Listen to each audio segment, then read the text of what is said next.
This is Infection, the survival podcast, recorded live on Tuesday, March 2nd, 2021, episode 320.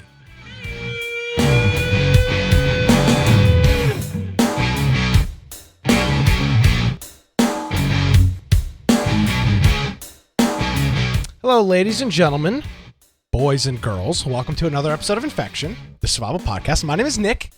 Infection's your source for the latest in survival video games. We bring you the latest news review. See, that's not even accurate. We bring you news. We don't really play anything, so we're not bringing any reviews. We do change logs and more. I guess you can consider this more. My name is Nick Cray. You can follow me on Gab at Nick. You can also check me out on Parler at Nicholas M. Craig, and of course our website, infectionpodcast.com. That intro has been inaccurate for probably 3+ years at this point. Maybe. We intend to do those things. We intended to do those things. How about that? We wonder why. We're not the next Joe Rogan. We won't even put enough effort into changing the intro. Well, hey Brian, how are you? I'm doing well, and officially you can get me at Brian Aldridge on Parler at yes. All kinds of I don't know, wherever else I am too. I mean, they've got social medias flying around and things are coming up and down. I did look, and I no longer have a Twitter. I went and looked, and my Twitter's officially deleted. Can I register your name? You can go take it. I mean, you can be Boise Computer all you want. I don't really care. I was on the Microsoft forums today at work, the TechNet forums, and there's a guy named Idaho Computer or Boise PC or something like that, and I was like, this son of a bitch is that jerk. He's infringing on stolen valor. He's stealing the valor of a good Boise Computer. I've had that Boise Computer name for quite a while. Longer than I've been born. So, longer than I've been alive, I should say. No, I don't think that long. I think I was something else before that. But yeah, if you want to find me, of course, Brian Aldridge on Gab or on Parler. Or if you want to go to my website, biteoftech.com. But most importantly, go to infectionpodcast.com. Look on the right-hand side there and join our server on Discord. And if you do that, you can join us for games that we might be playing on the weekends, or for our news channel. If maybe there's a topic that we're not covering you think we should, or a game we should cover, toss a link to it in the news channel, and we cover those before the show. Also, if you want to join the workout group, we got a politics group, we got all kinds of stuff going on in there. Also, our Steam group. I don't know, I didn't see the pop-up come today, but I did send it. So if you're at your computer and Steam was open, you should have got a little notification. If you want that, just go ahead and join our Steam group. We also have our video forms of the podcast, so Twitch, YouTube, BitChute, and DLive, and then our podcast extras, where I don't know that we get every single one of them up there, but we get a lot of our pre and post shows put up there, so that you can check out what we say and do before and after the show. Now, if you want to listen to it, you can do that in the lower right-hand side, but that is not live, so you can only do the after-the-fact recordings. And then we have show notes. So if you want to follow along, just click on the particular episode that you're interested in, and you can click the built-in video player, audio player, and then follow along with the various links and videos that might pop up. And you can do that for almost all the episodes that we've ever done. So if you want to support us, there is a support tab up top, or you can go to infectionpodcast.com/support. Or if you want to type amazon.infectionpodcast.com, humble.infectionpodcast.com, or Prime Gaming subs, as they like to call them now. We are also on Subscribestar, subscribestar.com/infectionpodcast if anybody doesn't want to use Twitch or Amazon or one of those services. So we are there as well. Brian, before we get into anything here, yes. I've got something I got to get off my chest here. It's not related to video games. It's not related to this show. It's really not related to anything. But since I don't have an outlet to talk this until next weekend, and I'm probably not going to care that much, I'm going to take this show to take advantage of it. So I need some new suits. All right. Okay. It's a common thing that people buy. Well, I don't know if you ever purchased clothing online. Kind of a pain in the ass. Would you say that's a fair I mean, it can be, especially assessment? Especially something that might be tailored or something. Well, it's not like specific on the size. I know I wear a medium T-shirt, but a suit is a little bit different. You got your waist width, you've got your length, your jacket size. It's a little bit more of a process. So I go to a store, Kohl's, right? Everybody's familiar with Kohl's. and I find some suits that I like. Well, the only reason the brick and mortar store is open is because, because of this, right? People go in there so they can actually feel it and try something on. Well, it turns out all of their fitting rooms are closed due to COVID. So the only reason that I would go to a store like Kohl's or any other place that has a fitting room to try something on, the only thing that they offer to me, they don't offer me a better price, they don't offer me the convenience, and they don't offer me the selection. The only thing they offer me is the fitting room. And the one thing that they offer me, they don't have. So I promptly dropped all of my stuff where I was standing and walked out of the store, and then came home and bought 3 suits for the price of what I was going to pay for one on Amazon. So the moral of the story here, Brian, is I try to support, and I know Kohl's is not a local business, but it does employ local people, right? The people that work there presumably live within 20 miles of where I live. So they're shopping, they're living, whatever. They're members of my immediate area. I try to go there. I'm willing to spend more to make sure I get exactly what I want, something I'm comfortable in, and they don't even afford me that opportunity. So there you go. Thank you, Amazon. And again, thanks to brick and mortar stores like Kohl's that I pray to Christ go out of business as soon as possible, because they've proven they're useless. The only thing that they offer that they don't have. Literally the only, what other reason would I have to go to Kohl's besides trying something on? So I can buy a $70 hand towel for my bathroom? No, the only thing to do is try on clothing. It's the only thing that they offer me, and it's closed. So I was so pissed off driving home last night. I almost got in a car accident. That's how upset I was. I was livid because we talk about this all the time. We talk about GameStop and all these brick and mortar stores like Best Buy. And it's like the one thing that you do, you are miserably failing at. And it's just uncomprehendable to me. And it's obviously not, this is just one little example, but I think this is the case for brick and mortar in general. They do very few things well, and it seems more and more brick and mortar stores are doing those things that they do well worse. So now I just bought a bunch of crap on Amazon, 3 different sizes, and we'll see which one fits me the best. And guess what I'll do? I'll return the other 2, and guess what I'm going to do? I'm going to put them in a box and bring them to Kohl's, where some minimum wage employee has to slap an Amazon sticker on it and send it back to them just to piss in their face. That's how it's just, I'm pissed. Yep. I'm really pissed. Well, it makes it just makes me want to lose my mind, because I try to do the right thing, Brian. I try to practice what I preach, and they literally don't allow me to do so. I could put a hole through a sheetrock right now. That's how pissed off I am. Back to you. Well, this is something that I've been thinking about too, with just, not wanting to shop with Amazon, but in some areas there's no option anymore. I mean, you could go to eBay, which eBay's good. Is a crapshoot. You could go through, there's a few options, but we've gotten down to, there's pretty much one place that's able to do the service that Amazon does. Right now, there's not really any other place. Other companies are trying. Targets are trying. Walmart's a close second. Walmart's. These companies that already have brick and mortars, I think, are going to be the solution to circumvent Amazon. The problem is they need to have a huge selection. And what they could do is just have their warehouses full of stuff like they do, ship them directly to the stores. You go and pick them up or something, or can deliver them. They can ship them from the store if they wanted to. But I think that's what it's going to come down to, is getting some of these other stores that have some sort of a function behind them already happening, because I just don't know how anyone can compete against Amazon at the moment. And it sucks, because they have so many good things, but there's so many bad things about them too. But they could compete. And this yesterday was a prime example where I was willing to spend 3 times the price to get something that I knew I wanted and I was comfortable with. I was willing to do that. It's a stupid financial decision, but it was something I was willing to do. And they didn't afford me that. And it really pissed me off. And it showed that this is why Amazon is successful. Yep. And plus, just being able to pick when you order something, that there's no way you can get some of the very unique little detailed things that you want locally. I mean, like that little sliding bar, where for my green screen that I've got ready, things like that. Where are you going to get those from? Maybe eBay, maybe, Wish. I don't know. I mean, we just need Wish more Amazon competition. Now? Or is it? Or no, Walmart? One of them. I don't know. Wish. Somebody bought Wish.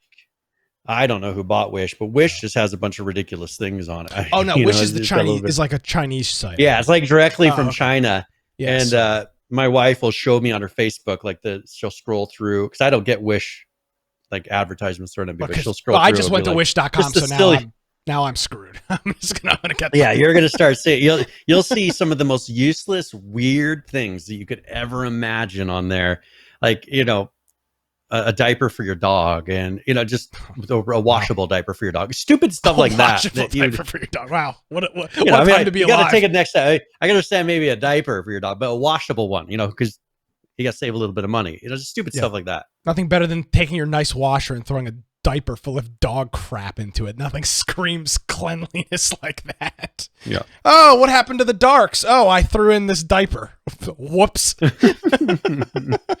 So there's my little rant. I just, I try to, I'm a huge hypocrite, right? Let's not be, we all are, but I do really try, I think more than most people, to practice what I preach. I've been using social media a lot less, and I really do try to do things different when I can. In the case, I've tried to not buy as many things on Amazon, and I've bought a lot of things, or I have not, rather. I bought a lot of things at Home Depot and just some, and I get it's all 6.5, Bingo, boom, but it just really pissed me off. So, thank you, Mr. Saul Greatman, for hitting us up with the 35-month resubscription. It is greatly appreciated, my friend. Thank you very much. So, I'll step off my little rant box there, but I guess Amazon's the future. Good on Amazon. At least they do a service, and guess what? The suits will be here. All three of them will be here tomorrow. So thanks, Amazon. They did just, Amazon did just donate like $7,500 to my local library here.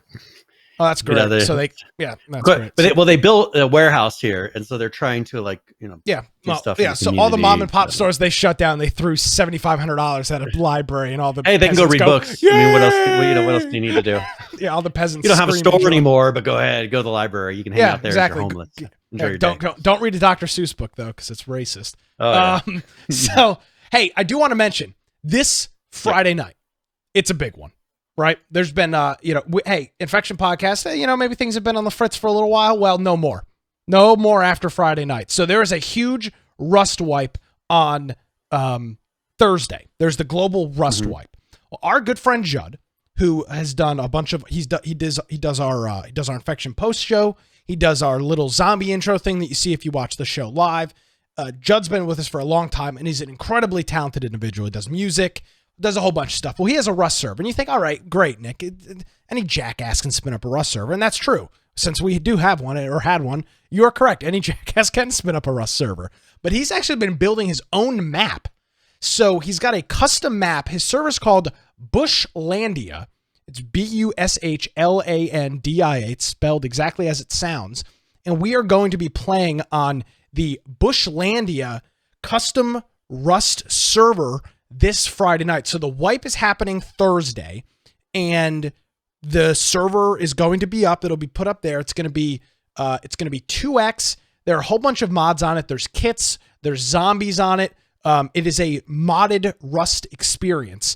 And all the details, you can go to bushlandia.com and get them, but they'll be in our servers channel in Discord. So once the server is up, which it's down right now because he's getting ready for the wipe, once it is up, all the details and all the links will be in there. The IP address, the Steam connection link, all of that stuff will be in there. So hopefully you'll join us, not just on Friday for our Friday night game night, but probably Thursday night, Saturday during the day. We're going to, this will be a bit of a different Rust experience. 2x, between 2x and 5x on some of the things, but it's a custom map, which is really, really cool. So very good. There you go. We'll give this a try. Judd is sponsoring the Friday night game. And I said, hey, let's do it. Play on my server. So that's what we're going to be doing. I might hook up my wife's computer just to have her play with us. There you go. So we'll be playing on the Bushlandia Rust server. There will be links in our show notes on infectionpodcast.com. There will also be links in our Discord. They have a Discord server as well where you can find all of that stuff. It has been it's been a while since I've played Rust. It's been a bit of time. So looking forward to getting back into that on the new wipe.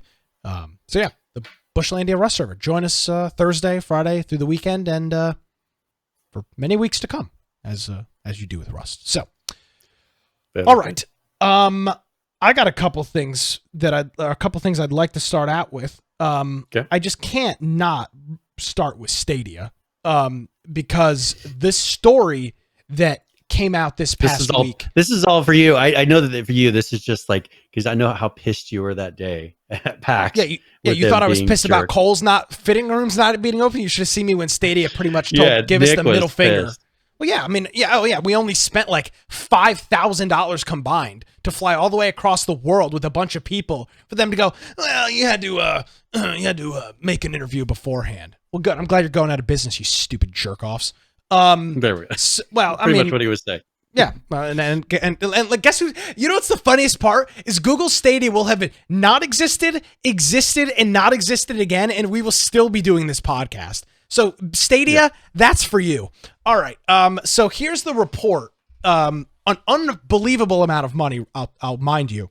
A journalist for Bloomberg claims, and it hasn't been debunked or disputed at all, that Google was paid tens of millions of dollars per game to certain companies. The claim is that they paid up to $20 million to Take-Two Interactive for Red Dead Redemption 2 and NBA 2K20. So that you split that in half. Let's call it $10 million a piece. So $10 million for 2K, $10 million for Red Dead Redemption 2 for the port, because this is not just licensing. They have to have developers essentially rebuild part of the game because it's run on its own system and everything else. So $10 million worth of engineering, I don't think so. So they paid $20 million to Take-Two. They paid another $20 million to Ubisoft for Assassin's Creed and The Division. There's no mention as what they paid for Cyberpunk. I can only imagine, Brian, they've sunk $100 million into games. That doesn't include the technology. And then the second half of this report is that the entire time that Stadia was out, they were constantly missing targets for active users by hundreds of thousands, according to a new report. So not only were they spending $100 million on, honestly, even $5 million for 2K20 is an absurd amount of money, because the player base that's going to play that is almost non-existent on Stadia, right? It's a popular game, but who the hell's going to play it on Stadia?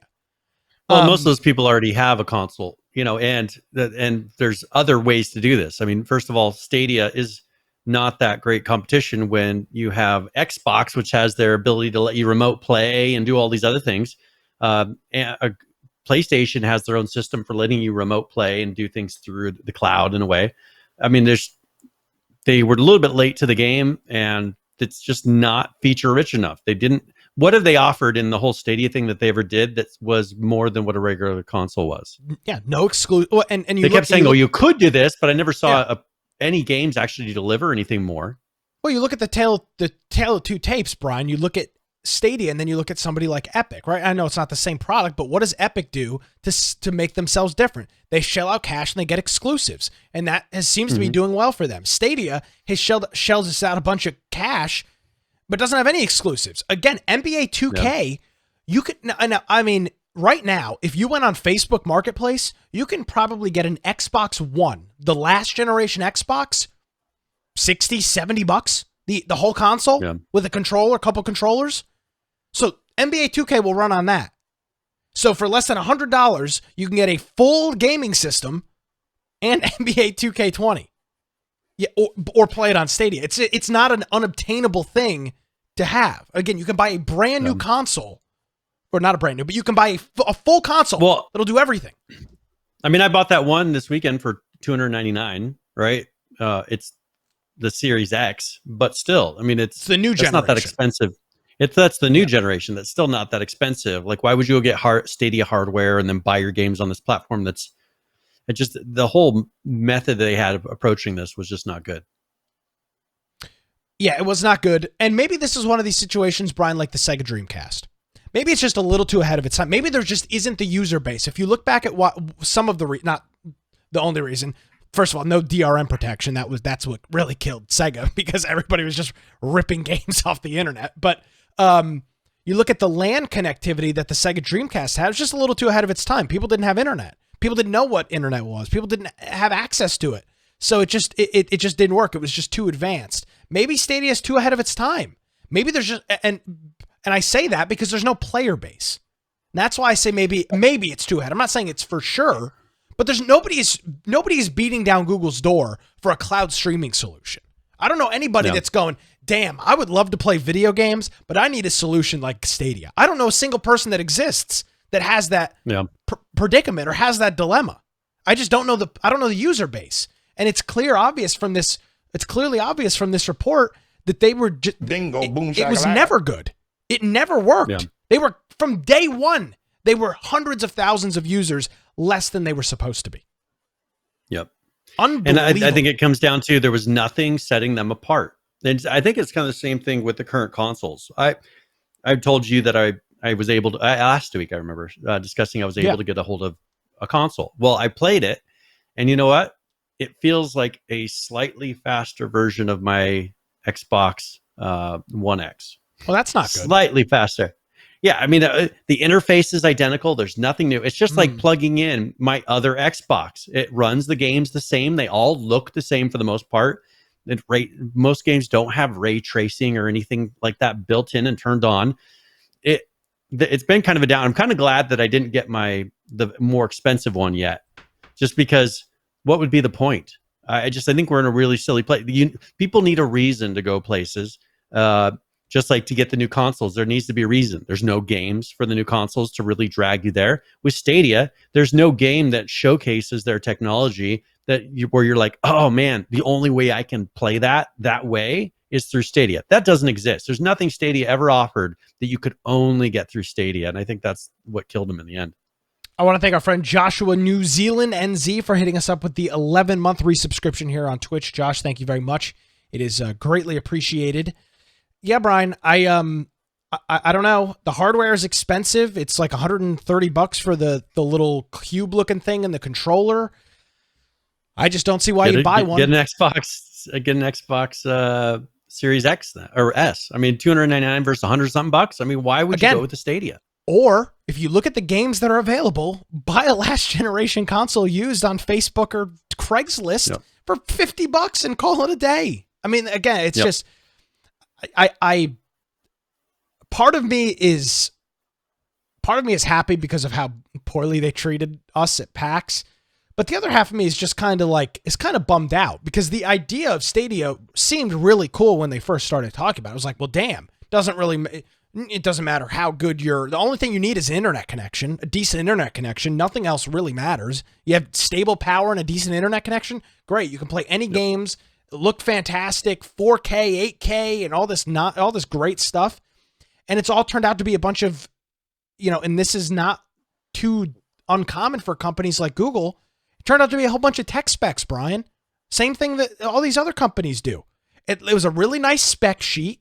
They could pose it to investors and say, hey, this is what we're going to be doing. Right before the product came out, look at all these amazing specs and look at how it beats out the Xbox and beats out the PlayStation. The reality is the product didn't deliver. There's no reason to buy one. I still, to this day, do not know a single person that has even tried it. And now reports are out that they were shelling out $10 million a game for, ports of old, already existing games. Yeah. It's just unbelievable to me that this happened. That it's gotten it's this bad. I thought it was bad, but when I saw this report, that the money that they were sending to Ubisoft and Take-Two, my jaw dropped. $20 million for NBA 2K and Red Dead Redemption, a game that's been out since 2017. Have you heard of anyone who owns it? I mean, has anyone in your circle or anyone you know said, "Hey, I have a Stadia"? Brian, I haven't heard. I don't know a single person. I haven't even heard anybody talk about it. Let alone own it. I think we've talked more about Stadia. I would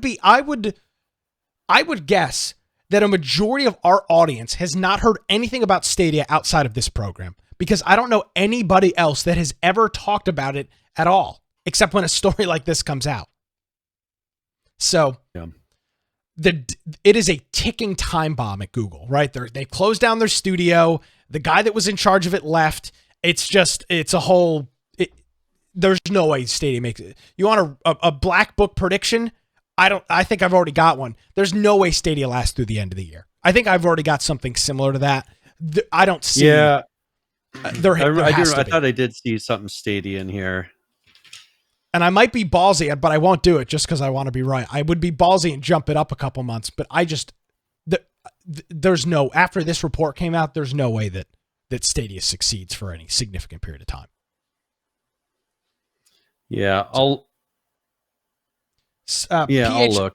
And PH brings up another good point. People don't want to purchase games at full price on the Google platform. See, that's an even better point, is that you couldn't bring over games from anywhere else. You had to buy them through Google, which means full MSRP. There's no sales like Steam sales or. Can you read back to me what the date that you said? I think I said the end of the year. Okay, here's your previous one. In February of 2022. Stadia will announce a sunset by then. Oh, okay. You're saying that Stadia. Okay, yeah. So you're on track. Yeah, I'm on track. Okay, but this just solidifies what I felt. That I think I said I gave it 12 months back in probably early February. There's no way. After this comes out, when you see it's this bad, it's the only logical explanation. So we'll continue with the sunsetting here on this program of Stadia. I would make a hard recommendation to not purchase any Stadia hardware or games. I know you're just chomping at the bit to give some money to Google, but I would not recommend buying into this platform at all. Well, let's talk about a reason they may want to buy in Stadia. So according to Massively OP, Terraria's Google account issues have been cleared, and as they say, paving the way for Stadia release once again. No, the game's not going to come out on Stadia. All right, so here let me go ahead and read this quote here. After a month of pushing and with the immense support of our fans, Google finally reached out and was able to provide a lot of transparency around the situation and to restore access to all of our accounts. Due to the hard work the Stadia team has put in, as well as our partner at 505 Games, it sounds like their publisher said, "You just don't pull from a Fortune 500 company." 505 Games, we have decided that we will allow the upcoming launch Terraria on Google Stadia to proceed. The Terraria Stadia build is based on the DR Studios 1.4.0.5 build and is currently at Google for certification review. Well, I can tell you what happened here. The contract with a signature on it, a John Hancock on it, was Google's lawyers, which is the one thing Google does really well, is sue people. They said, hold on a second. Let's look at this one. You guys have a signature right here. And they said, oh, shit. All right, I guess the game is coming out on Stadia, because I'm sure that especially when they thank their publisher for helping them to come to the decision. We thank our publisher for not letting us get sued into oblivion. It's unfortunate, because it would have been nice to stand up to the man, but I understand that there was probably some legal ramifications. If not, this guy's a total cuck. But I assume that there was some legal ramifications. So, yeah, you got to do what you got to do. Yeah. So we'll see what happens with that. But I just thought I'd give a little update, since we did mention when the man swore off Google altogether and now all of a sudden is back in the fold, whether by choice or by not. I think I saw, actually, I was standing outside. I walked outside to get the mail today. And I saw a Google plane fly by with a Terraria banner, like, one of those beach waivers behind it. So Terraria coming soon on Stadia. I was like, wow, that's amazing. Yeah, I was just checking my mail. It was an incredible day. So good stuff.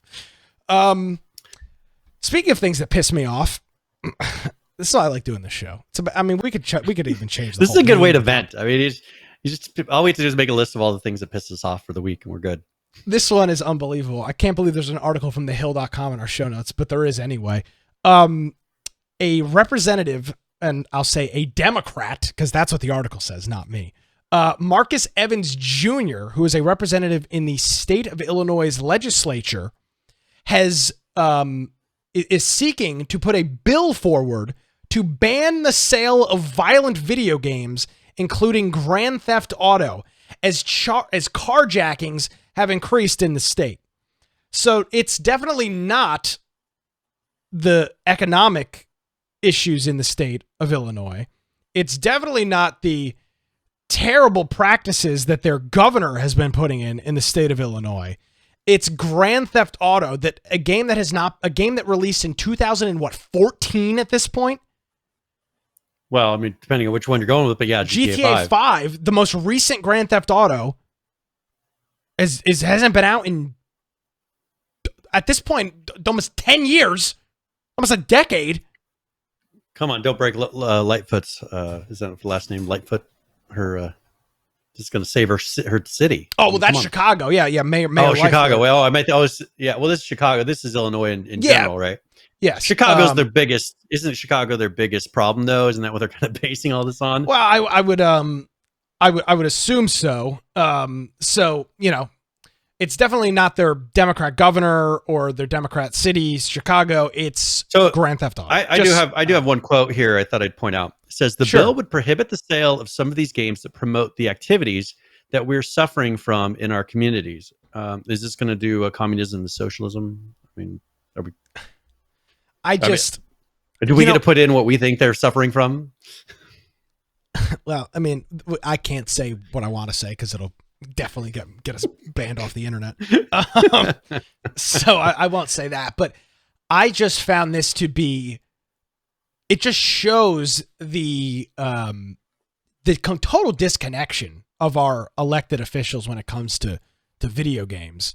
And again, you want to look at... They don't admit it's them. That's the problem. They don't want to admit that their policies and their inaction. If you look at what happened in New York, look what happened in New York when Giuliani came in and cleaned up that city. Now, not everybody liked what he did, but for people from New York, know that there was a night and day difference before and after as far as the downtown. He did specific actions to get a specific outcome. Here, they act like everything's just coming at them, and nothing they do seems to make a difference. I mean, everything they do leads to everything getting worse. I mean, what could possibly be the external problem causing all of their problems? Grand Theft Auto. Yeah, there you go. Well, I'll tell you what.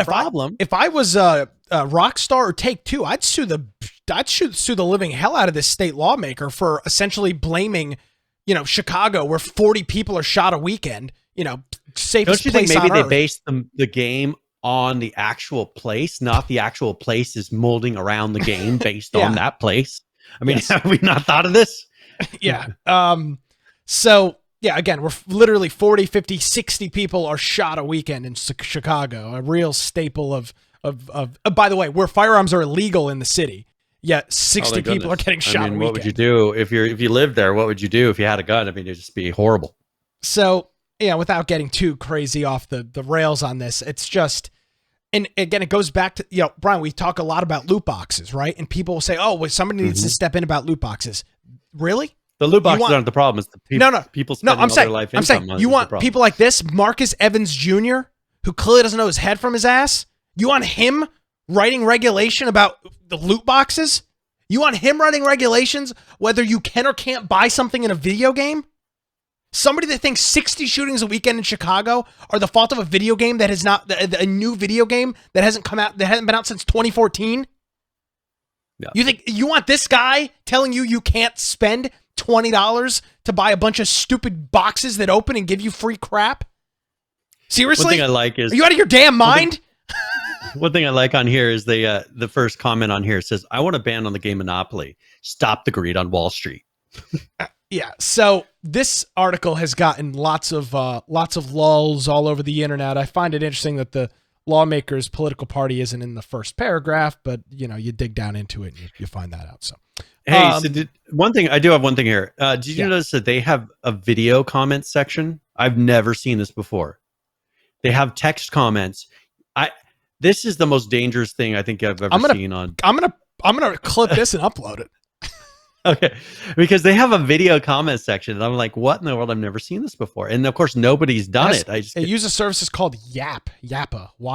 Yeah, so you got to record a little video thing. You could feed it into the webcam port. Yeah. All right. Well, I'm going to record We'll check this out. I just noticed that. I thought I mentioned it. We'll do it in like the a post. dangerous thing to have on the internet. Remind me in the post show. We'll talk about it. Okay. Well, all right. So that's GTA and Stadia and Terraria and yeah. Bingo. Is the show over? No. Hey, yeah, are we done? We Hey, are Mel. actually. How did we get so far? We're in like in the intro, and we're 45 minutes in almost. Yes. Well, that's what happens when you're having fun, I guess. Hey, Mel, thank you very much for the subscription, my man. It is greatly appreciated. Our buddy Melmo hitting us up with the 3-month resubscription here on Twitch. Thank you, sir. Maybe we'll play some Call of Duty later. So Very nice. all right. Now I'm just upset and tired. So All right. Well, how about we let's go ahead. Let's talk about our foundation here, which is the company that brought us together here on the podcast, Daybreak. Oh my God, where would I be? I mean, we thought Daybreak was dead. We thought that we wouldn't hear about them anymore, but they've acquired a studio called Cold Iron Studios, and they're saying that it's going to save the next Alien game. So there's been an Alien game that was on the rocks. It looks like it wasn't going to happen, and now because of this, now I am kind of worried. Daybreak is not taking over the development of this, are they? They are. I would hope not. Well, are they not bringing all? Are they hopefully bringing all of the existing studio and letting them finish the game? It's an acquisition, of course. They're not buying the assets. I just don't want them being like, well, we're going to take over development and finish this game for you, because that would be the most horrible decision. No, I mean, when you acquire an already existing project, you don't typically fire everybody and restart it. I would hope that they're just going to purchase it. And the studio that they took over has more than 40 developers. I'm kind of wondering, how many does Daybreak have now? Anyways, I didn't think they had 40 developers. Well, what is Daybreak? Right? Because didn't Daybreak split everything up? Well, I don't even know what assets Daybreak owns. Is it just they created EverQuest? all of their separate. So each game. So this is probably what they're doing, because each game has its own studio. So what does Daybreak own? And they can't. Well, Daybreak owns all those companies. Do they? They own all. Yeah, Okay. So they're, from what I know, Daybreak is the head, and then they have all of these different companies. Rogue Rocket's one of them. Each company. Yeah, each company is in charge of one product. So that way, if you're going broke on one, you can't affect the other, like what they were doing. You know, they're taking all the money from their one successful product and feeding some dead horse. So here, now they're going to be having it to where most likely this will be this game, this studio, just like they're doing all the other ones. Which, if that works for them, keeping them all separate, that way they're really bad the culture they have at Daybreak doesn't affect everything. Like, keep them separate from each other, because we've seen all the mess that is Daybreak, and hopefully they don't destroy this one. So we will see. Yep. So not a whole lot of news there, but just an interesting headline. And again, not often you see Daybreak. Well, and one thing for people to know who this company is, they previously did City of Heroes, then Star Trek Online, which I've seen a lot of ads for. I've never played it. Neverwinter. So they've done a couple fairly big projects that almost everybody's heard about, I'm sure. There you go. All right. Very cool. Let's talk about Epic for a minute. Maybe a little bit late to the party, Brian. There was an acquisition that came out today that Epic has acquired Tonic Game Group, which are the masterminds behind Fall Guys, which was an incredibly popular game for what'd you call it, 3 months. It had a real push. I'm sure some people still play it, but there's still people playing it. Yeah, but it had a real run for a couple months. So Epic has purchased them. So the game, they say that nothing is going to be changing. The gameplay isn't going to change. They say that the game is going to continue on Steam. Doesn't say how long, doesn't say indefinitely, just says it will continue on Steam. But Epic out here with another acquisition of a company. Something I found interesting. PH posted that Fall Guys is actually made on Unity, which I thought was pretty funny. So yeah, that's true. That is true. So how that's gonna like, work. Yeah, well, it's just like, I assume that they've got people internally that know how to use Unity. I mean, it's not, not everybody that works at Epic only knows how to use Unreal. A lot of those people have come from other projects and studios. From other development studios. Yeah. So yeah, that is kind of odd that they purchased a company that doesn't even use their engine. So what this tells me is this is not about purchasing technology, which is what happens a lot, right? You look at especially big companies like Amazon, Microsoft, and Google, when they purchase a company, they don't really care about the product; they care about the technology. There's no technology that they want. Do you think they would possibly convert this over to, switch it over to Unreal? I doubt it. I think they'd have a pretty easy time doing it I just don't know if there would be any legal issues for them. I don't see having the competition's software internal and having licensing to. I don't know if there's any weird thing that come up from that. I don't foresee them doing that. I don't think that it would make. I don't think it'd make the game any better. I don't think they. I mean, the game itself is pretty simple. I mean, you're completing a bunch of, like jumping over things and going around obstacles with like hundreds of people online. It's not a very incredibly. I don't know what words I'm trying to. It's nothing earth-shattering. The game is not earth-shattering. It's just a very interesting concept, and I just don't see what they would do to. I don't know why they'd port it. It's not going to add any new grand feature. Yeah, I mean, it really depends on what they're trying to accomplish with this purchase, which I didn't really see from. I mean, Sweeney, according to him, he says it's no secret that Epic is invested in building the metaverse, and Tonic Games shares this goal. As Epic works to build the virtual future, we need great creative talent who know how to build powerful games, content, and experiences. Yeah, so they're purchasing them for Yeah, exactly. That's how I was going. Well, they most likely just purchase them for the team and the user base. I mean, this game has got an incredibly large. Now, and again, so does Fortnite, and I'm sure there's lots of overlap between the two.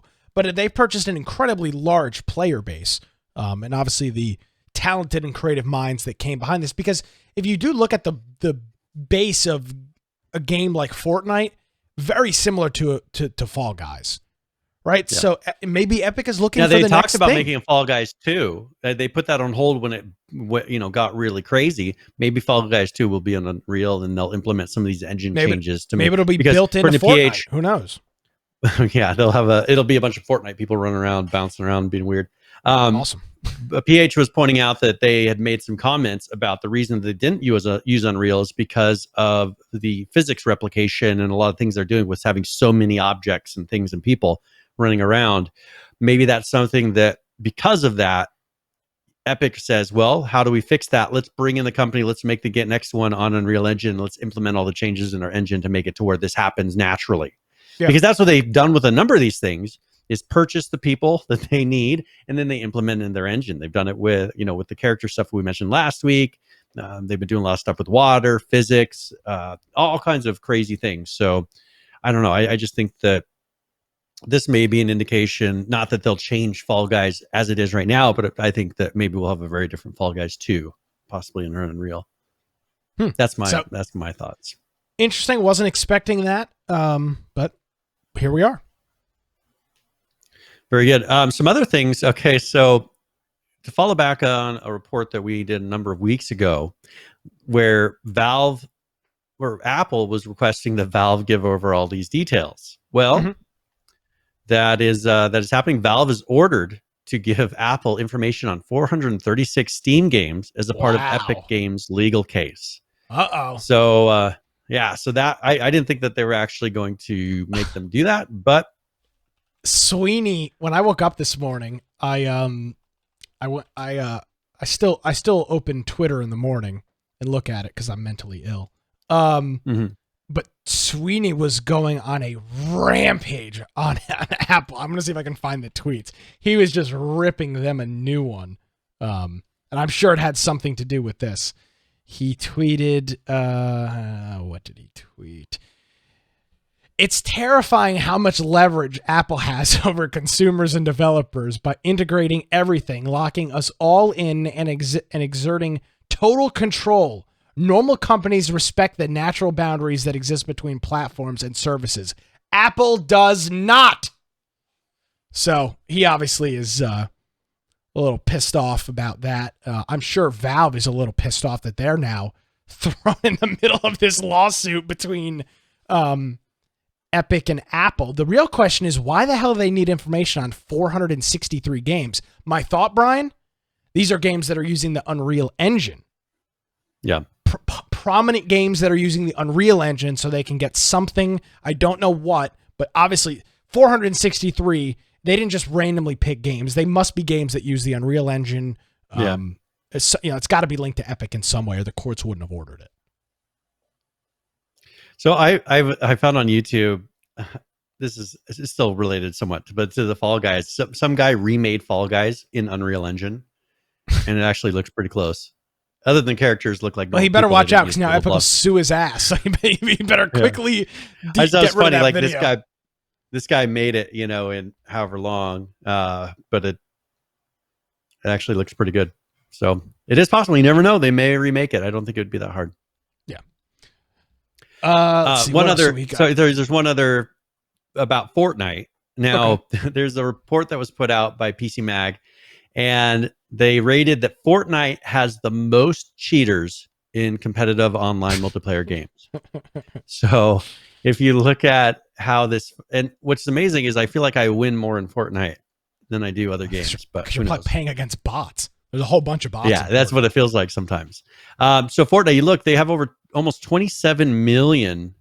And when is this? Is this to show a time range on here? I don't. Now this is a bad chart. Come on, PC Gamer. How can you release something like this and not have a chart or a date? That is like number one in any chart or any graph or anything. They don't show you. Yeah, they don't show you what time frame this is or anything like that. But according to this, it says Fortnite leads the pack. Now this is okay. So these are YouTube hits for cheating related videos. So what they're doing is they're claiming that Fortnite has more cheaters because there's 27 million videos on YouTube about cheating in Fortnite. I don't know if that's a necessarily like an honest way if there's a to video, show that.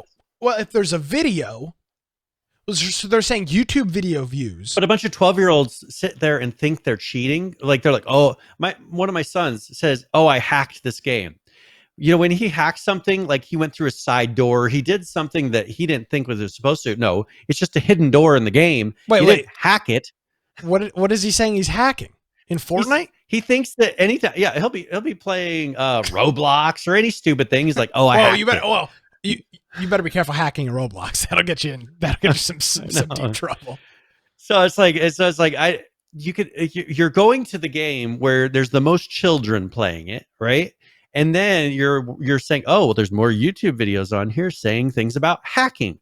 Well, you ever think that all these kids are saying, oh, look, I hacked this, I hacked that. They didn't hack anything. They ran around and they did some little thing that they didn't know they could do, and all of a sudden they have a video on them hacking some stupid thing. Yeah, I don't think this is a good demographic. Look at ban numbers. Look at maybe if you can gather somehow statistics on cheat sellers and see the number of cheats that they're selling. Something like that. This is Dad English agrees. He says it's an irrelevant way to measure it. I mean, and people realize they get more money. Hacker Man. He's the most powerful hacker of all time. One of my sons, pretty much. The greatest movie of all time, Kung Fury. On the keyboard, he's like, I'm a hacker. So I don't think this is that. I don't think this is a good way to measure. And it tells you that there's more people posting videos about cheating. Hold on a second. Hold on. I'm going to stop you right there. Are you trying to tell me that Jason Cohen at PC Gamer wrote a totally irrelevant article about the number of hackers based off YouTube views? Brian, is that what you're trying to convince? Not just me, our loyal audience. Yeah. I'm going to talk to you, right? I'm breaking the fourth wall or whatever, a third wall. Can you believe? Hold on a second here. I can't even have you on the screen. Can you believe that Brian would try to convince you that a journalist at PC Gamer would write an article based off of YouTube views that has zero relevance to anything at all? Can you believe that? Yeah. I can't believe that. How about they show how many more videos are there on Fortnite? No wonder there's no date attribution, because this whole chart is bullshit. Of course. Yeah, why would you put a date on? It doesn't matter. Why would you even say as of this date, there's this many videos? I mean, there's got to be some way to measure. I mean, this could be 20 years ago. This could be 5 days ago. Look at this. This is, oh, that's me. Wrong one. This is which countries cheat the most?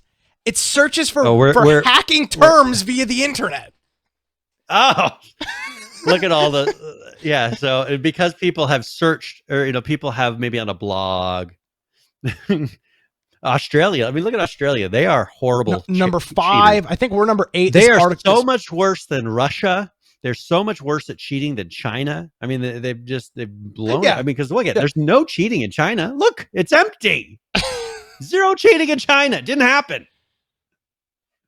This is the fact that they don't even have China on the chart. They've grayed out China, and you're telling me, oh, this is an accurate representation of how many cheaters we have across the world. China's grayed out, the worst cheating country, the worst. They're grayed out, and you're telling me that's accurate? How about we look at how many YouTube videos in China there are? 0. Amazing. We have verified China has 0 hackers. PH backs me up. China doesn't cheat. 0 hackers, 0 YouTube videos on cheating, 0 search results on cheating. They've gotten rid of them all. Banned. I can't argue with science. I can't argue with PC Gamer, PC Mag. Jesus. Yeah. Wow. Yeah, PH says we got proof now. China's innocent. China didn't do anything. I mean, look, they're grayed out. So maybe I should not have asked the folks from Daybreak that why they banned China from H1Z1. I know. Maybe we just didn't know. Maybe we have so much bias that we don't realize China's 100% innocent. China's done nothing this whole time. No cheaters. No cheaters in China. Well, thank God we elected Joe Biden, so he'll be sure to give China safe now. He'll be safe. He'll clear us up. Oh my God, that is. Anyway, Brian, in our 6 years of doing this show, that may be the single best thing you've ever contributed to the program. That is by far one of the best things I think I've ever seen. That is unbelievable. Well, I think PH actually posted this, but so I got to give him some credit. Well, but I mean, I was reading across this. I was looking at these numbers, and I'm just like, this just doesn't make sense. Of course, it doesn't make sense because it's stupid. Of course, it's all. I mean, well, he's like, I have to write an article on cheating. What's the best way to gather data? How many YouTube videos say the word cheat? Perfect. Now we know. It's not that America puts out more YouTube videos. No. All right. Let's. Where do you go from there? Yeah, that's a great question. I would like to talk a little bit about some survival games. Yes. So there's a game, and I think we talked about it a little bit before. It's called The Day Before. Did we recently talked about this, right? Like we 2 weeks ago, we showed the trailer. It got announced. Yeah, but I think this video is a little bit different. It shows some gameplay. I don't think we've played this trailer. I don't believe this is one where their community manager. I think it just came out here recently. Came out on the 27th. So this is, okay. Yeah, this came out on the 27th. So I don't think they have some exclusive combat gameplay. There would be some things that you can see in here that we didn't show before. All right, let's take a look at it. This is The Day Before. Hi everyone, my name is Diana and I am CBO at Mytona. Heyo. We are publishers of The Day Before, a brand new MMO survival game developed by extremely talented guys. She can't be a community manager. She doesn't have pink hair. It's not green. Here from the coldest city in the world. Hi, I am Arsen Gotovtsov. We are founders of Fantastic, developers of The Day Before. The Day Before is our greatest game we've ever made at Fantastic and the real breakthrough for MMO survival genre. We're so grateful for your interest in The Day Before. Hope you will like our new video.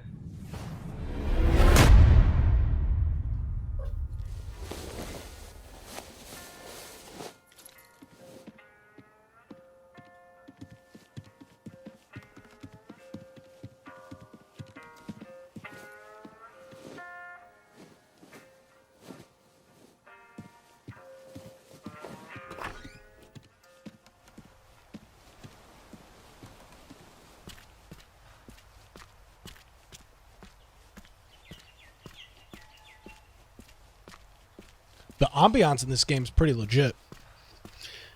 Yeah, I mean, it has kind of a similar look to what's that game we played so much? Division. Yeah, which is not a knock. I mean, they got a very good look. That's one thing I liked about the Division the most, was just that feel of it.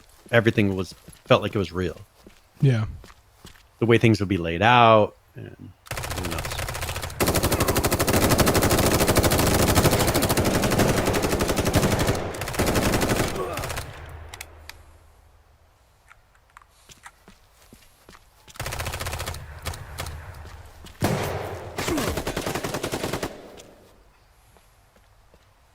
You didn't even hear the character like deeply breathing. Yeah.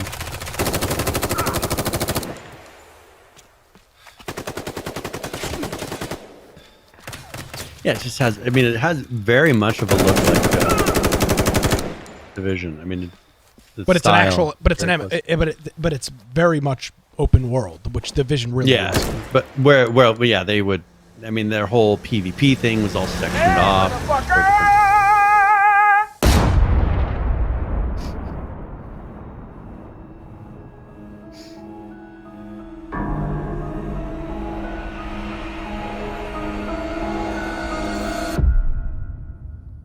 All right. Wow. I mean,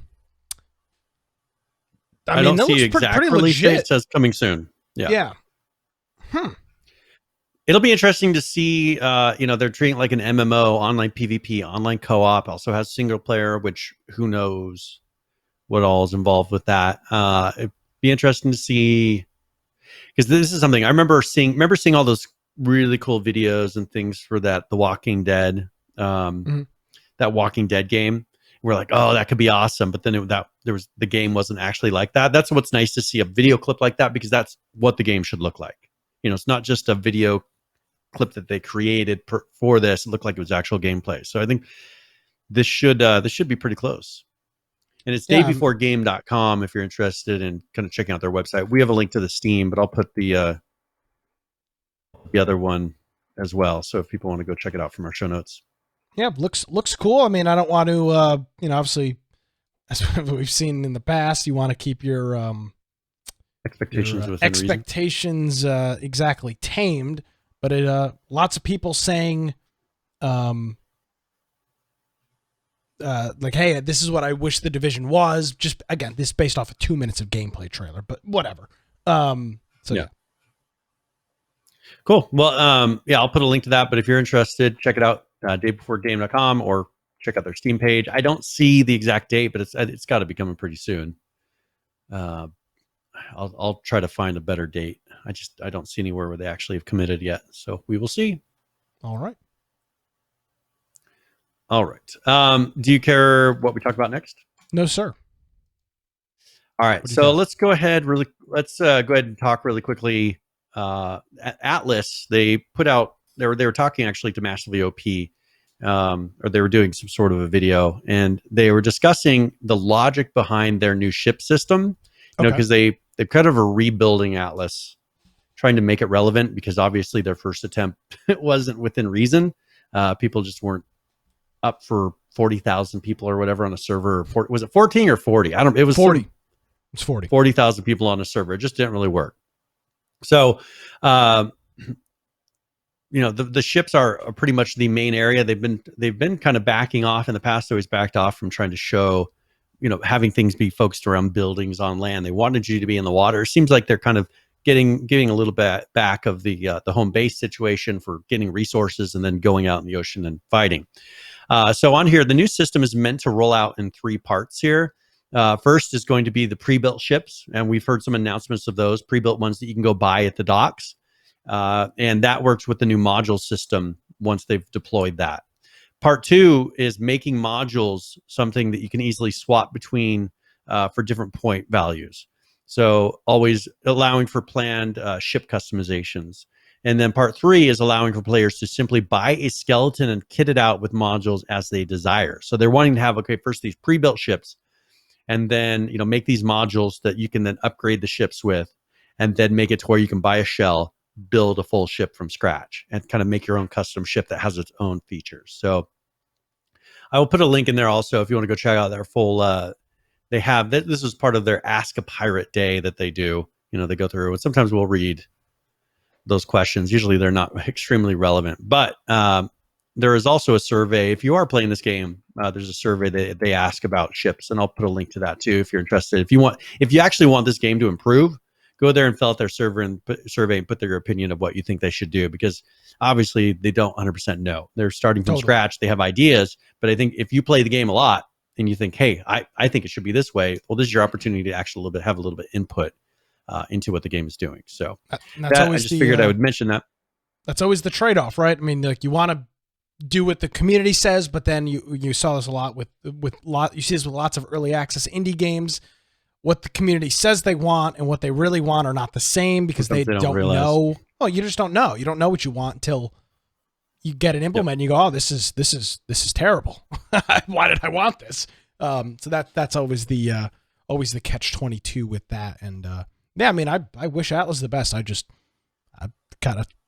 guess you could say, Brian, they've taken the wind out of my sails.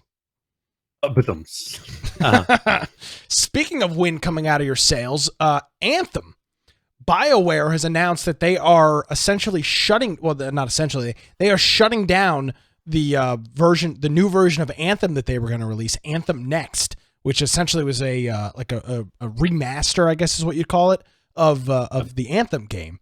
Of course, they said that working from home was a problem, which I agree. But yeah, Anthem Next is not coming out. They are keeping the current version of Anthem live and running and operational. But the new version and how long do you think that's going to be, though? I mean, these companies say, "Oh, we're going to keep maintaining this," and then if it, there's no kind of comeback or it's not supporting itself. Yeah. I mean, they drop it.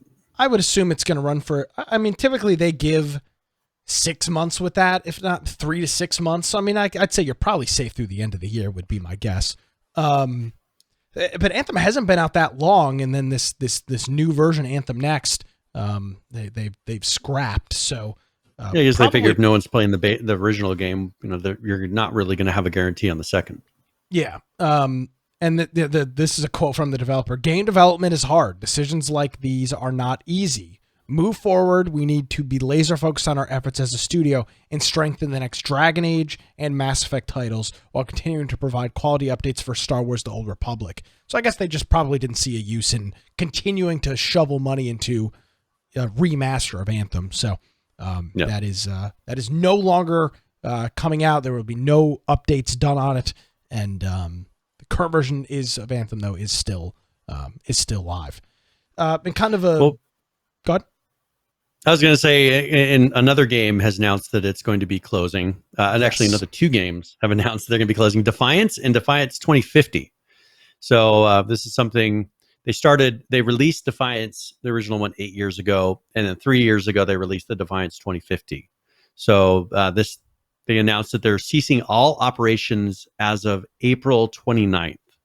So they're going to be going for about another month, almost 2 months here, and they're going to be closing everything down.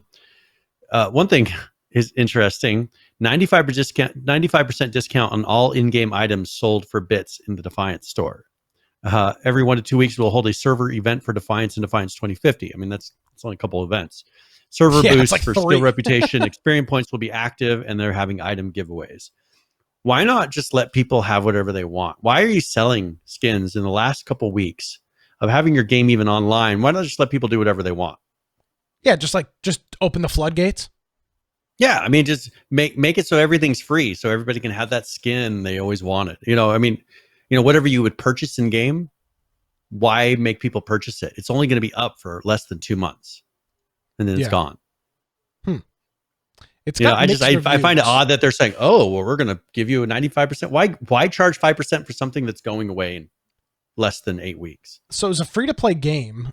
It's got mixed reviews. Yeah, I mean, doesn't. No, I agree with that. That's a good point. Like, yeah, 95%. I mean, they're trying to squeeze a little bit more money out in the end, but well, no. These are in-game bits, right? These are 95% of the store. You have in-game currency. Sold 4 bits. Yes. Well, how do you get bits though? Well, I'm sure. First of all, I don't know why.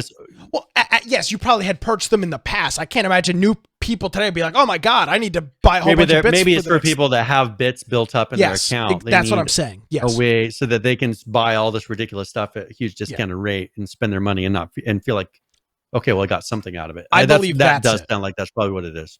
Yeah, I don't think they're at. Yeah, I can't imagine they'd still be allowed. They did say as of today, all cash purchases. So this backs up what you're saying. All cash purchases will be disabled. So bits already purchased before February 24th will still be usable until the end of service. So it's allowing people to spend.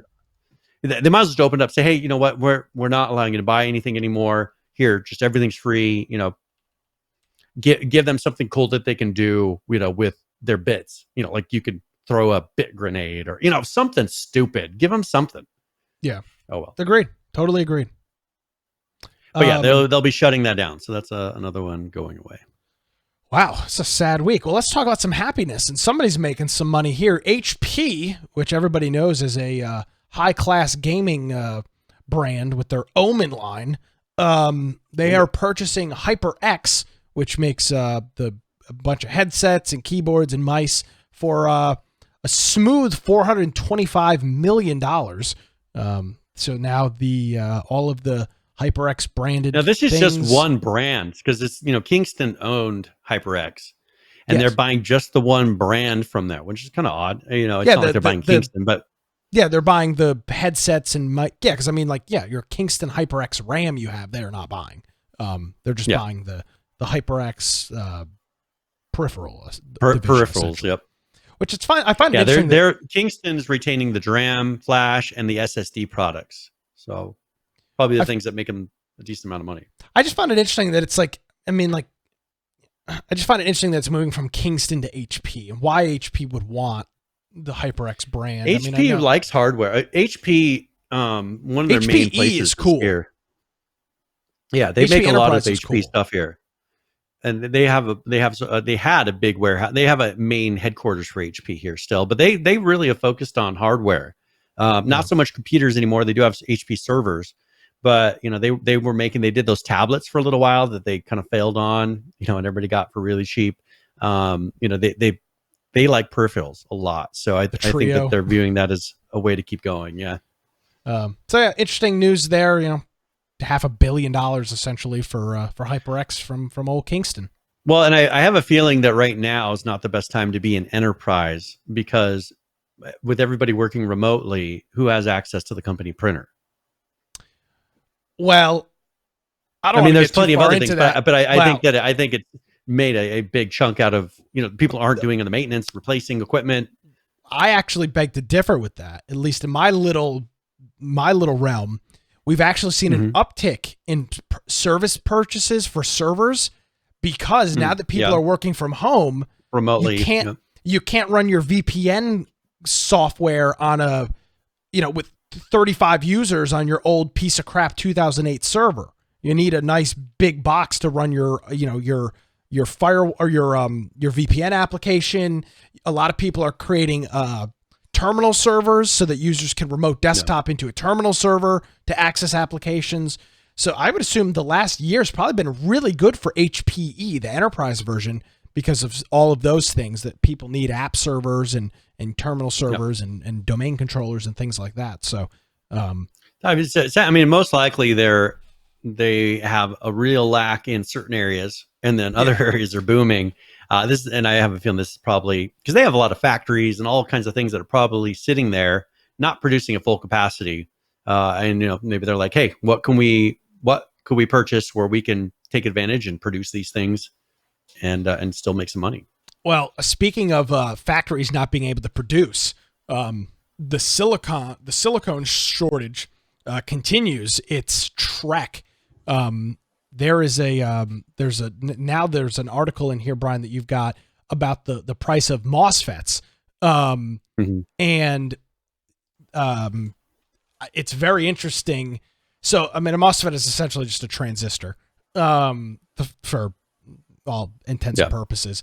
But there's a huge issue with this. The price of these chips are skyrocketing because the resources to make the MOSFETs and all of the other integrated pieces and all the other everythings, that's why there's no stock.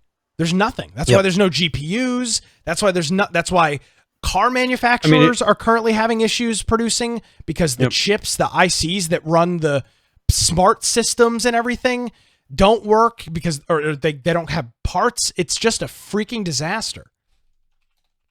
Yeah, and I wonder how much this has to do maybe with like the console shortage. The video card shortage, all these things that we can say, keep wondering, why don't they just make more? How much of it comes down to maybe they just can't get the parts? Well, that's what maybe they can't get all the parts. Yeah, COVID hitting, and then all these video cards are now being crazy. Everybody wants to get a 30 whatever for Bitcoin mining, and then all these consoles need to be created. It sounds like there's a shortage, because it shouldn't be that difficult to go out and buy something. No, it shouldn't. But usually it is. People are usually anxious to sell you something, and it just seems like it's not happening. Yeah, and I find it funny. The article says a MOSFET controls the voltage and current flow between the source and the drain.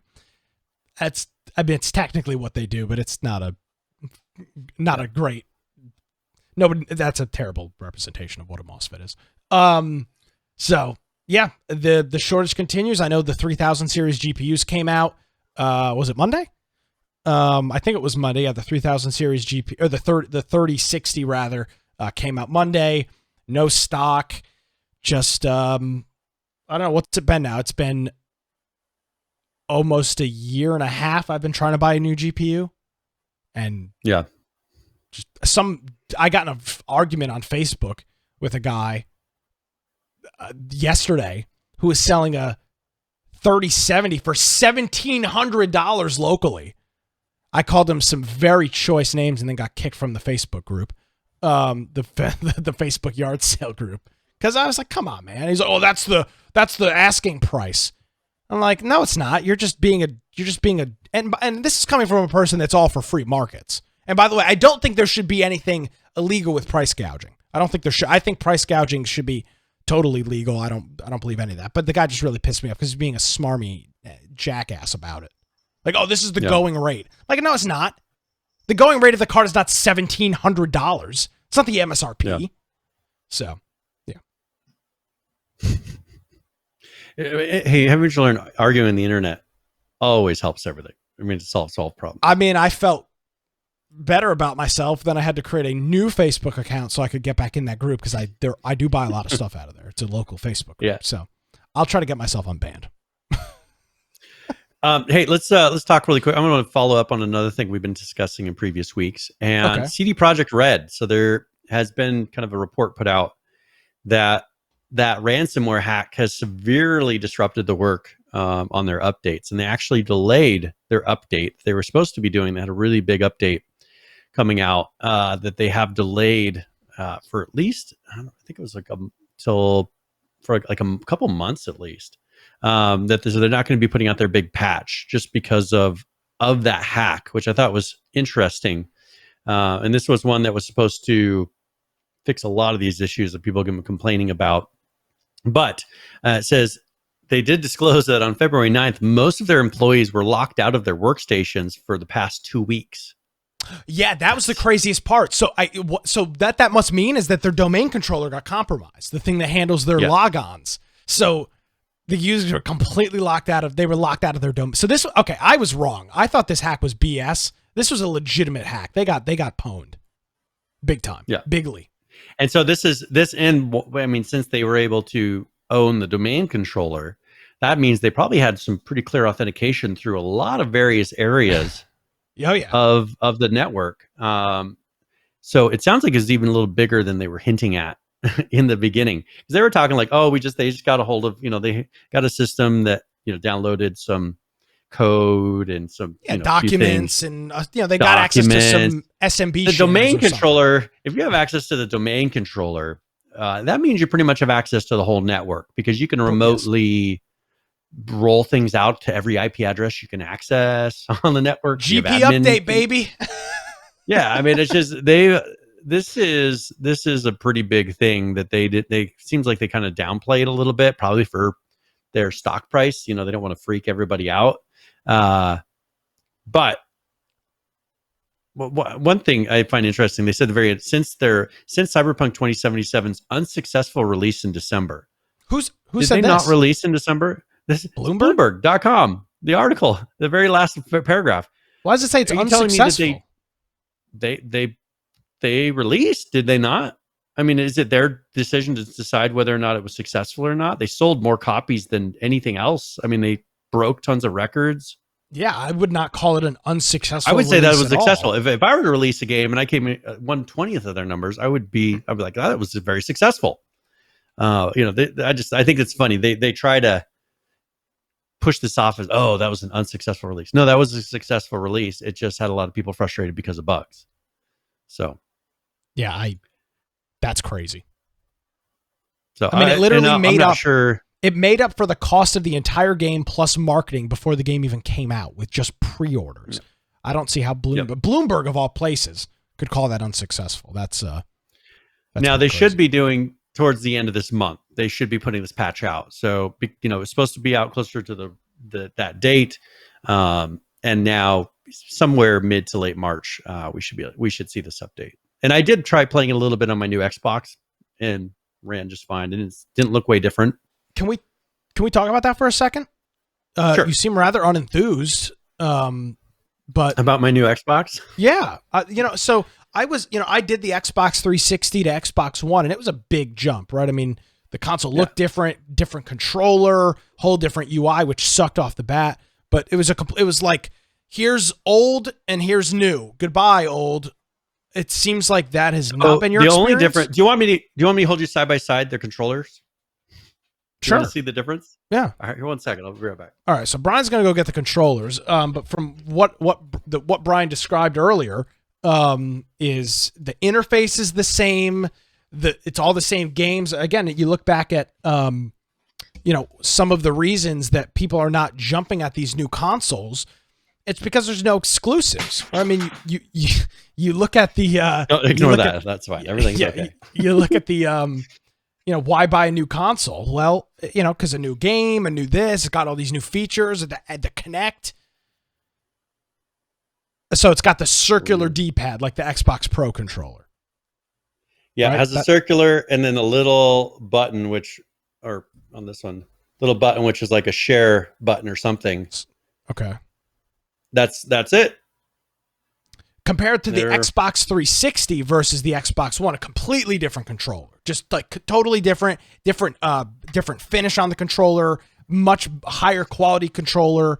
Yeah. I mean, it feels a little bit sturdier. Like it feels like there may be more inside. But as far as features and looks, like everything is almost identical except for having the circular button rather than, the four-sided, and then the little button in the middle. That's the difference. Now, the charger port is different. They use the new I think it's USB-C is what it looks like there.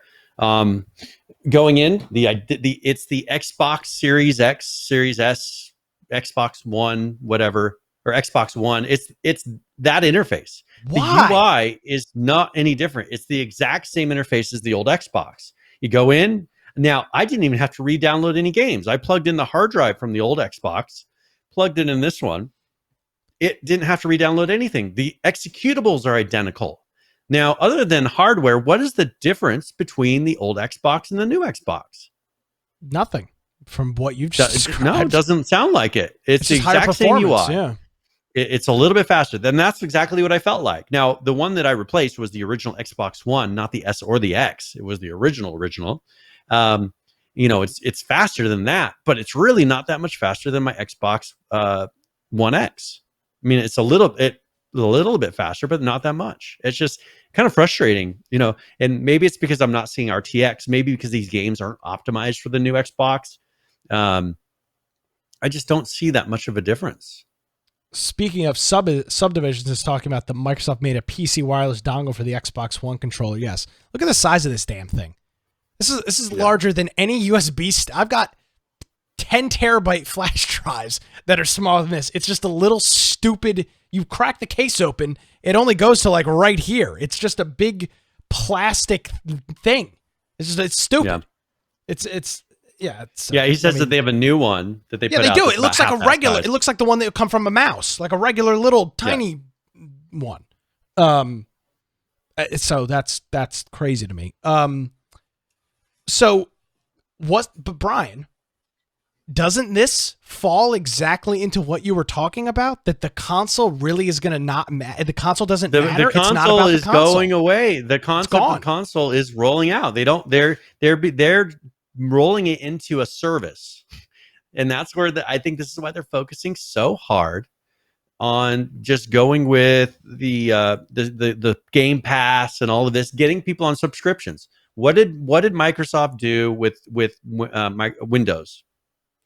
They quit selling Windows because they realized that was more work than it was worth, and they went to services. They went to subscriptions, getting people on Azure, getting people on storage, and all these other little nickel and dime things, getting them to subscribe to Office 365 for their office every year. So they continually give them money, and getting away from all this other stuff. I think they're doing the same thing with the console. I think they want to get it to where, and that's why I think that it's looking at Stadia is kind of obsolete in the fact that I think that these other bigger companies are going to do this in the end. I think they're going to go through, eventually make it to where it doesn't matter what you're connecting into. You get the Xbox experience through an app as you would exactly the same as on the Xbox itself.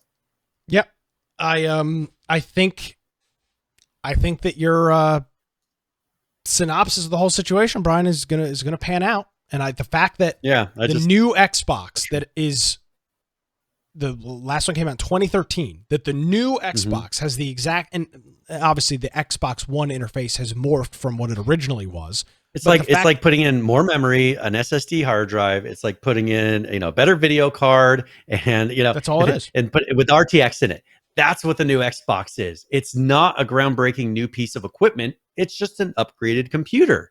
But now let me ask you this. Why not just have interchangeable parts in your Xbox, and you can be like, I'm going to upgrade the CPU. I'm going to upgrade the video card. Isn't that what you want it to be, though? Because the Xbox works. Well, if you could get it to where they had a limited number of like manufacturers, that are made and tailored, they could make it to where you could upgrade your Xbox and make, have your fancier Xbox that you've customized. They could turn it into a crazy thing if they wanted to, and make it pretty much a PC where the Xbox operating system is just tuned to that hardware, has the drivers that are perfectly tuned to it. And it's the same thing as a console. There's really no difference anymore, because these games, and if they can get it to where it's closer to Windows, look at what happened with Stadia. Stadia, because their programming system that they were developing on was different, had to pay these company $20 million per game to be able to put the games on there. It's a decent amount of work to port these things and to redo all the networking and to have to do everything. Well, if they can make it to where it's minimal work to go between Windows and Xbox, they'll just make them pretty much computers that are just tuned. I think that's where that's going to be here in the next, before the next release of a new console. Yeah, I believe the PlayStation's a little bit more different. I believe the PlayStation's got a whole new PlayStation is interface. less of a computer, less of a PC. It is more of its own thing, but I think they're going to struggle with that. I think they're always going to have more problems, and maybe they're moving away from that, because notice they're all of a sudden going towards releasing PlayStation games on PC. Maybe they've been making a system, an engine on the back end to run these things on PC more smoothly, just to try to catch up, so they don't have to rewrite the whole game to do it. And I think Xbox already has that mostly done. Yeah, I find it very interesting that's what's going on. But this is the next progression, right? Because let's talk about this. Yeah, because there's actually one of the next articles is Days Gone is coming to PC. That was a PlayStation exclusive. It's coming in this spring. Days Gone, which is it's a fun. I beat the whole thing. I played the whole thing all the way through. It's a post-apocalypse, open world zombie game, and that would be on PC. So whatever it is in the background, I would be surprised if they just rewrote the whole thing to make it work on a PC. I would have a feeling that somehow PlayStation has something going in the background to start doing these conversions and start making it work, because they said they have more plans to bring other PlayStation titles to PC. Yeah, I mean, the hardware market was huge, right? original Xbox, Xbox 360, the PS2 is the greatest selling. I would make the argument the PS2 is the greatest console that ever to exist. It had For games. its time. Oh, even now, I mean, it's just you look at the PlayStation 2 and what it did, and all the games that were available. It's just unbelievable. Yeah.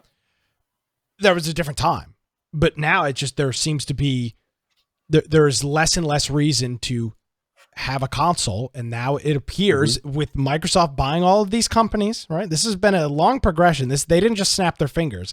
Slowly purchasing these companies, slowly building out their Game Pass service, releasing a brand new console with the same interface.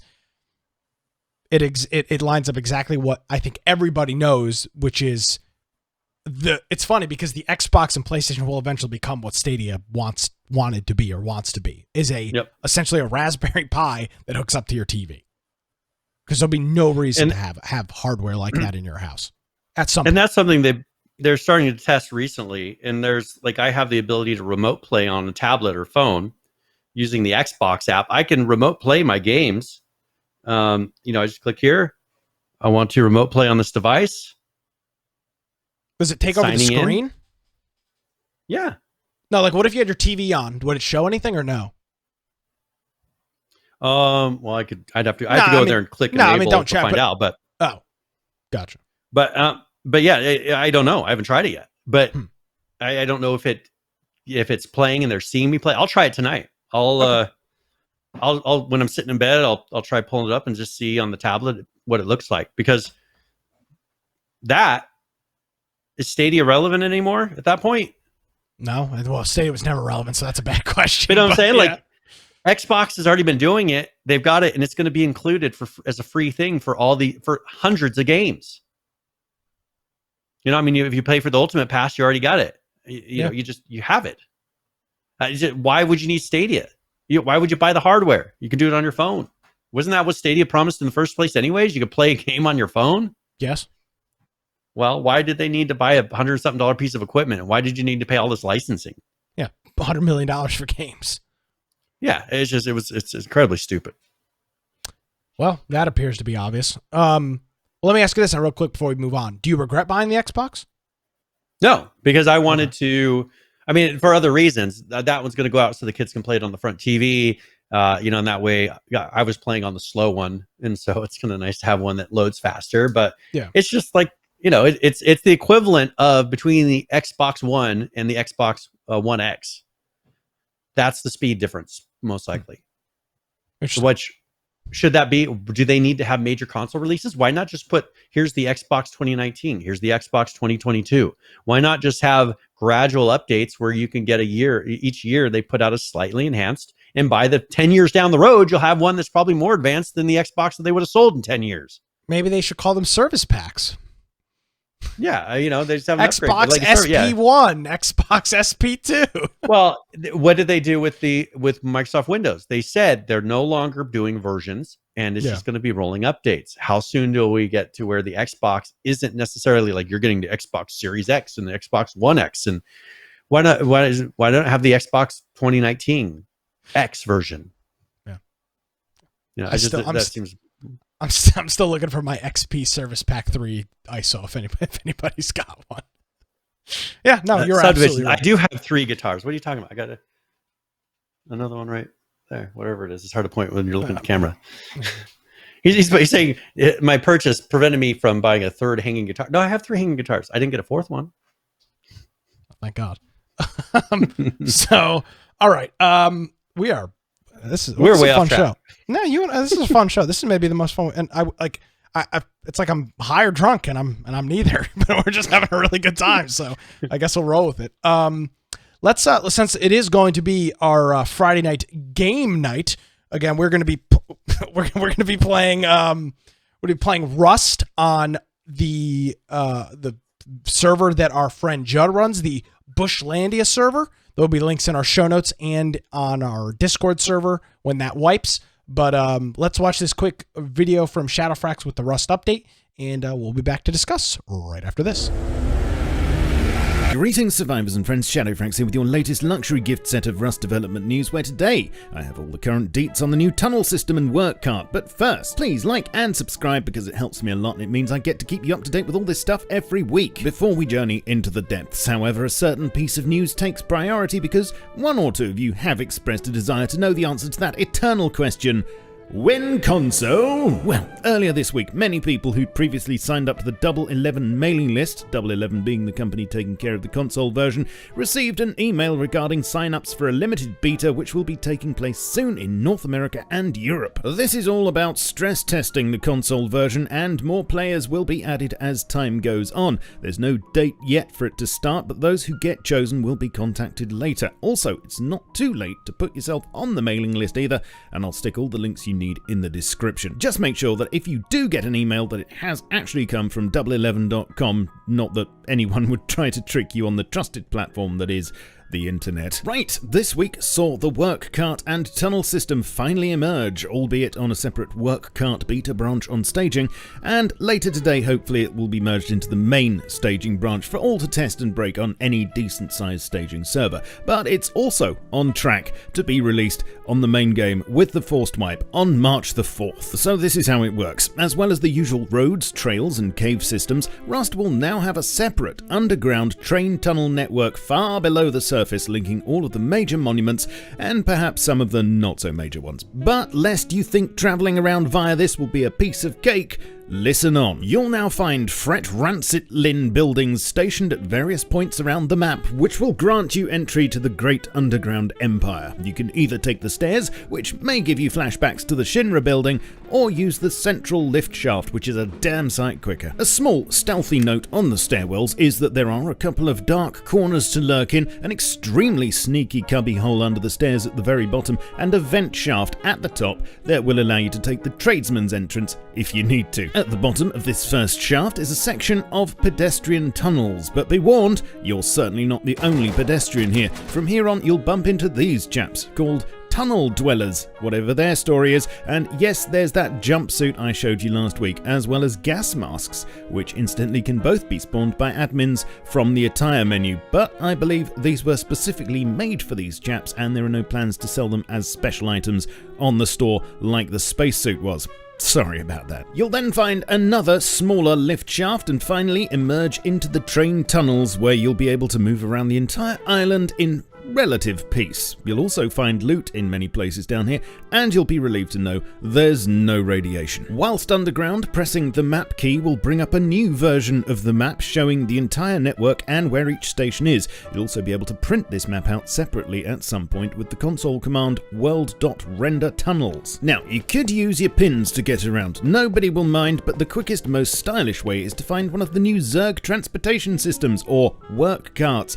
which will spawn in various sidings down here. These have space for one driver who, whilst mounted, cannot wield weapons but will take 50% less damage from everything despite there being no glass, and a decent sized group of players on deck who get no additional protection but can run around and do whatever they want. The carts run on low grade, take up to 500 in the tank, and have 3 forward speeds and 3 reverse in case you miss your turning or someone falls off. They also have 1000 health, can be repaired with metal frags, but at the moment are only damaged by explosives or collisions. If exploded, the work cart will be destroyed and the driver killed.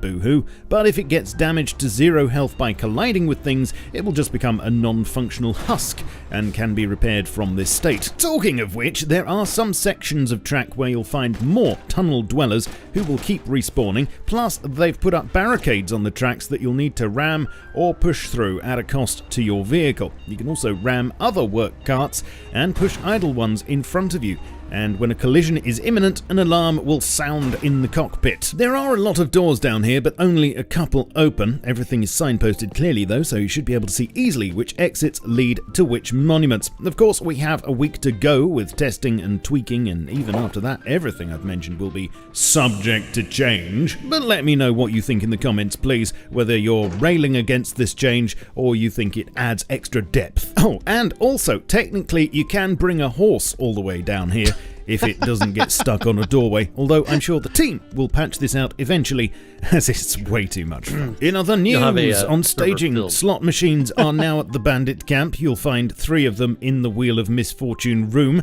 Also on staging, RF transmitters should no longer flag players as hostile. You can now stick small boxes under the mixing table. Radiation's been removed from roadside substations, and the outpost should no longer spawn in the snow on procedural maps. There were some server browser improvements. It should filter out empty servers now as default, apart from in history and favourites of course. For cinematics, there are now a few more poses in the list, such as sleeping, sitting, looting, etc., and a new admin convar, rottingflies.hide, which, well, you should be able to figure that one out for yourself. There's still a lot of work being done on AI, gestures, animal animations, and that submarine's starting to look very seaworthy now.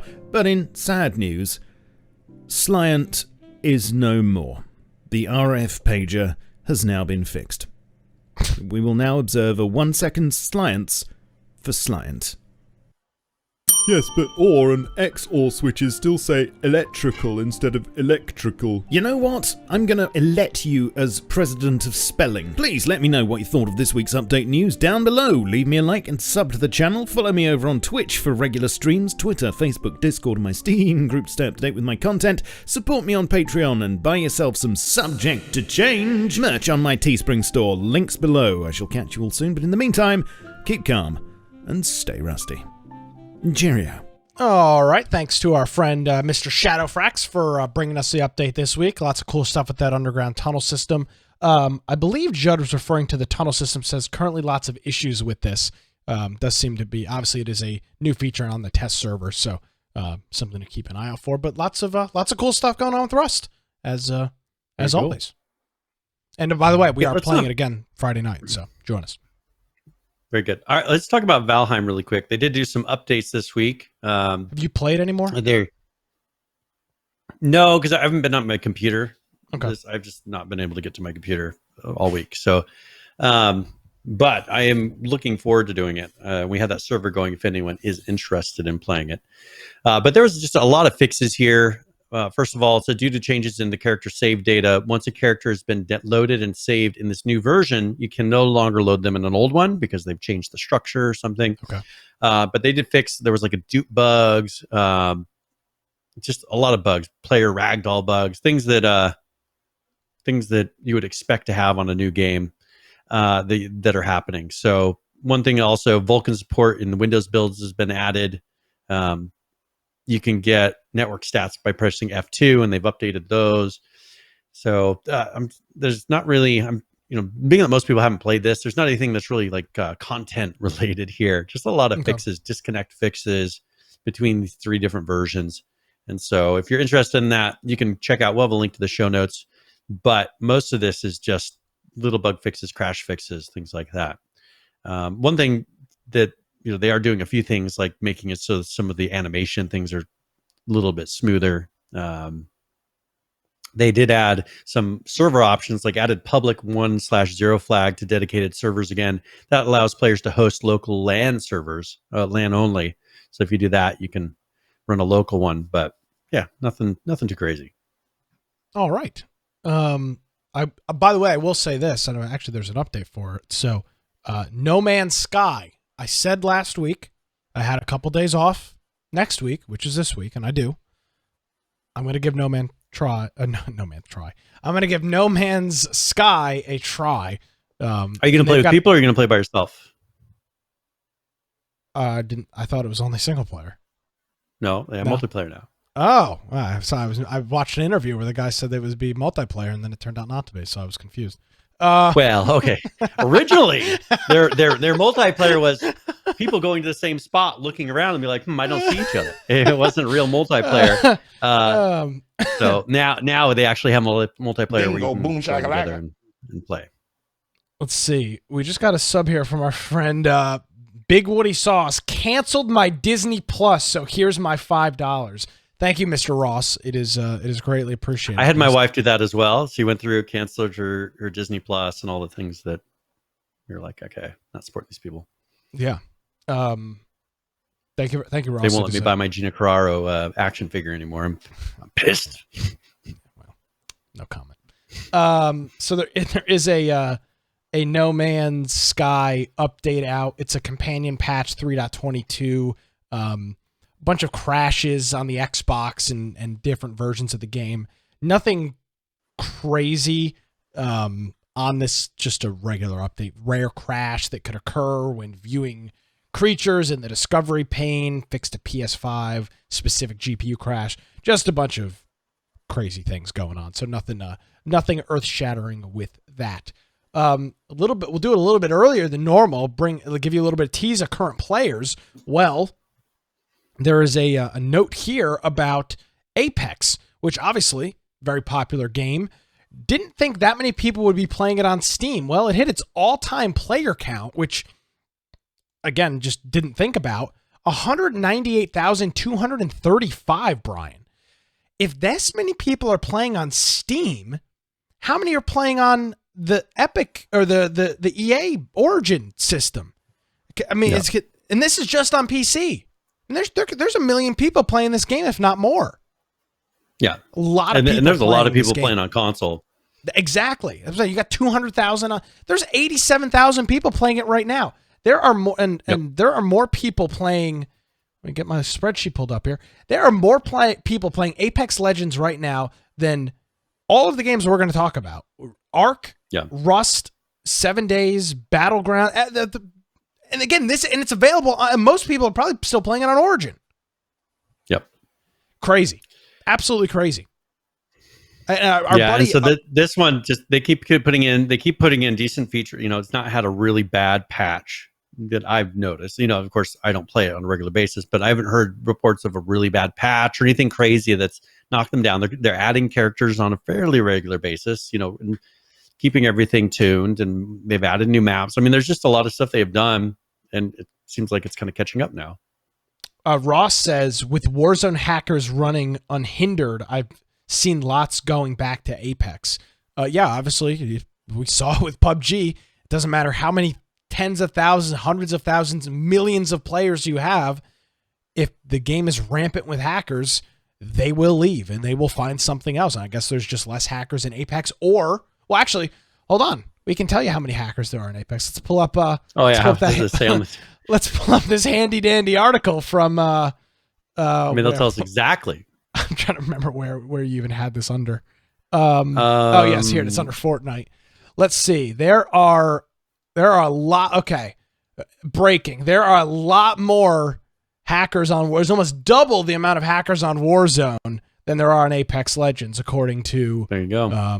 According to the internet and YouTube videos. So take that for what it's worth. There you go. It's PC Magazine says it's the There's truth, proof. so I believe them. Yeah, total proof. So yeah, that's surprising. I know our buddy UGX Vibe has been playing it recently. He said he's really enjoying it. So maybe it's time we give Apex the old dust off on the shelf and give it a shot, Brian. I don't know. Obviously people are enjoying it. It's not new. My nephew plays it quite a bit. It's one of his main games that he plays, and he loves it. It's been out for a while. It's about 2 years now at this point, if not longer. It's been out a long time. And my wife really wants. She enjoyed it more than a lot of these other ones too. She's been saying that she's like Apex. If she was going to play that type of a game, she would play Apex. I've said it. I think on the show that Apex is the best battle royale I played. It was the most fun. It had the best feel. I had the most fun playing Apex. Now that was probably about a year ago, but compared to PUBG and Warzone and Fortnite and H1Z1 King of the Kill and everything else, I still think Apex had the best experience. Plus, they have a lot of one thing that really made Fortnite unique in the beginning was the ability to kind of escape a fight, which we didn't have before. PUBG, you didn't have this with King of the Kill, H1Z1, all that. You didn't have that. And then with this, you came in and you had to actually have the ability to, without flying, in building and all these ridiculous things, they gave each character unique abilities enough to where they could, through their character abilities, escape. And I think that was a really smart way. And they did the ping. So all this stuff they did was very cutting edge for a lot of the things. And I think that ping, they did a good revive. I mean, those are two key elements that every single game has now. It was the first with Apex. Yep. Pretty amazing. Yeah, so I would, definitely. I'd be interested in playing it because this week we do, I think, crossplay, so I could play it on an Xbox. If we ever did a night where we all played some Apex just to try it out. Yeah, you could play on your shiny new, new Xbox my Series X. My new Xbox. Well, it's kind of like an Xbox One X. They already have one of those. It's the Xbox One X Plus. Maybe that's why if I ever get the. Maybe that's why they kept the name so similar, because they didn't want people. Because they're almost identical. They don't want people. Yeah, they're like, well, we didn't claim it was anything. It's the Series. That was the X, and this is the Series X, and then we'll have the Series Y. Yeah. Maybe they're. Where's my Xbox 720? When's that coming out? Yep. So yeah, that's Apex. Let's talk about SCUM for a minute here. They've got an update out, and they've actually got a sale that is part of this update. The game is 40% off. That runs now through March 8th, so you've got till next Monday to purchase that. If you don't own SCUM, this is probably a good time to buy. It's $17.99, and to just go over the reviews as of recent, Brian, very positive reviews. Out of 1,500 reviews in the last 30 days, 82% of them are positive. Overall, 70% of the reviews are positive. A lot of those a lot of the negative reviews are from early on in the game. Those go back a year and a half, if not more. So they're obviously working towards that. And in this update here, this is patch 0499300179. They've upgraded to, I believe, the most recent version of Unreal, which is 426. Yes. So they've got that up to date. They're up to Unreal Engine 426. And then they've added a new items here. The metal detector. They've got an improvised, which you can see on the right, which is a piece of copper wire with some insulators. Looks like a tin can of some sort. And some looks like a part of a crutch that it's built out of, and then they've got a military grade one on the left. So you've got an improvised and a military metal detector. So this is the way that it works is pretty simple. You put it in your inventory, and then you equip it to your hands, and you press the tab key, and then your character pretty simply just walks around looking for this. And you might wonder, well, what are you looking for? Mines are a big thing in SCUM. The world is littered with IEDs that are hidden. So with this, you can use the metal detector, and it will give you a bit of a warning as to where you're walking and as if there are any explosives directly in front of your path. So they've added that. They've also added 3 new versions of zappers. They've got a basic, medium, and an advanced. So they've got that in there. And then they've also added signs, which I don't believe they had before. So, or they added a new sign rather, the minefield sign. So if you are trolling, you can put up the danger minefield sign, and it will give all of the players walking around it a note that, hey, there is probably some mines there, or maybe there's not. And on top of that, a bunch of bug fixes, some quality of life fixes, and then of course the game is 40% off. And I would say at $17.99, probably a good buy. Yeah. If you had $20, you might be better off buying Valheim right now because it's hot. Yeah. But if you've got $40, buy Valheim and then buy this. It's not the hottest game right now, but I do think it will be one of the games that and it already has, but it will be one of the games that rises towards the top because it just has got all of the key features that so many of these other games have missed. So, so that is SCUM. And that's one thing I think they've carried over from Arma, because some of these features and some of the characteristics that are in a lot of these games are old Arma features. And one of the only other games I ever saw that had that sort of a metal detector type of thing was Arma. So wonder how many other things they kind of have on the back burners for that. Yes, sir. All right. So Ring of Elysium had an update this week, and not a huge update, but they have on here heroic challenges. So heroic challenges was something they did a while ago. They brought them back, and you get rewards for doing these. You can get like portraits, accessories, character styles, things like that. Also in the store, they've brought back some bundles and things you can buy, which is less of my concern. The main thing, they do have the pass, like a pass bundle. If you're going to do that, you can buy your season pass for this new season. That I think it's season 12, if I remember correctly, that they're on now. Okay. Very cool. So nothing huge. Is there? Let's see. Unturned. We didn't talk about Unturned, did we? No, sir. I didn't think we did. All right. So 3.21.8.0, they did their. They added a game version check at the server lobby screen. So probably in case you run an old version, they can prevent you from going into a server maybe that requires a certain version. They rewrote the network messaging code, and he's got some details on that. Moved Washington Arena out of the core install into an optional workshop file, so that way you can download it probably from their mod store or from the workshop.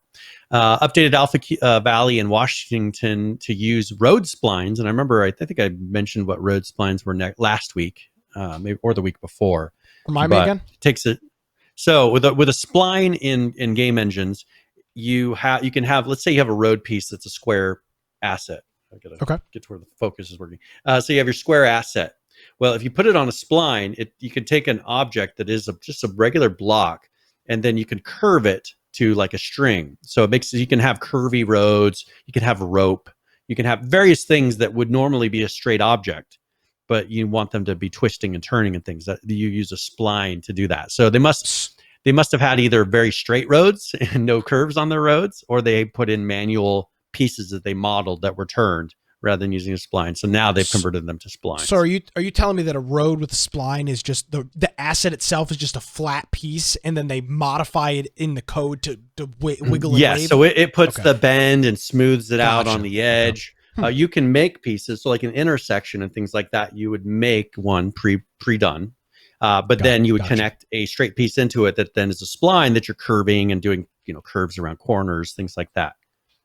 Gotcha. So, and then the client compares workshop files timestamp similarly to server change from the last update. So they're doing some sort of comparison. Blacklisted servers cannot be joined now. They did a number of fixes.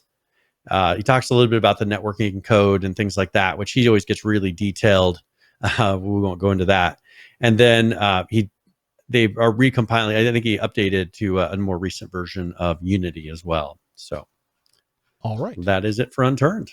Let's talk about Subnautica here for just a quick minute. They've got a new update out. This is their seaworthy update, and there is actually a video that goes alongside this. So let's take a quick look at this video, and we'll discuss right after this.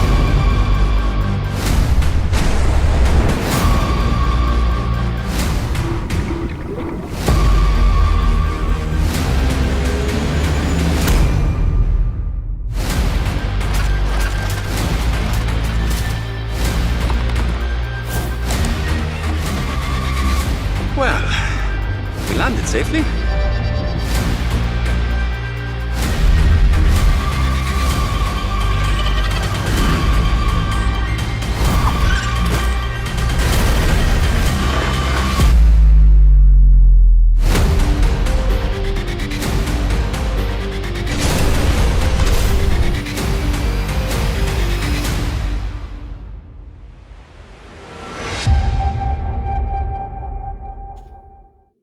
All right, so we've got that video for the new update there. Anything particular that you wanted to highlight? The gamepad and rumble support is pretty cool. That's a controller feature that, one of the things that PC can't really. Your keyboard is not going to shake. Your mouse is not going to rumble. It doesn't have those. What are those called that spin? Not gyroscopes, but it's the rumble pack. There's a name for what a rumble pack is, but. Those are cool. I mean, and it does add a lot. Feedback on a game is a big thing.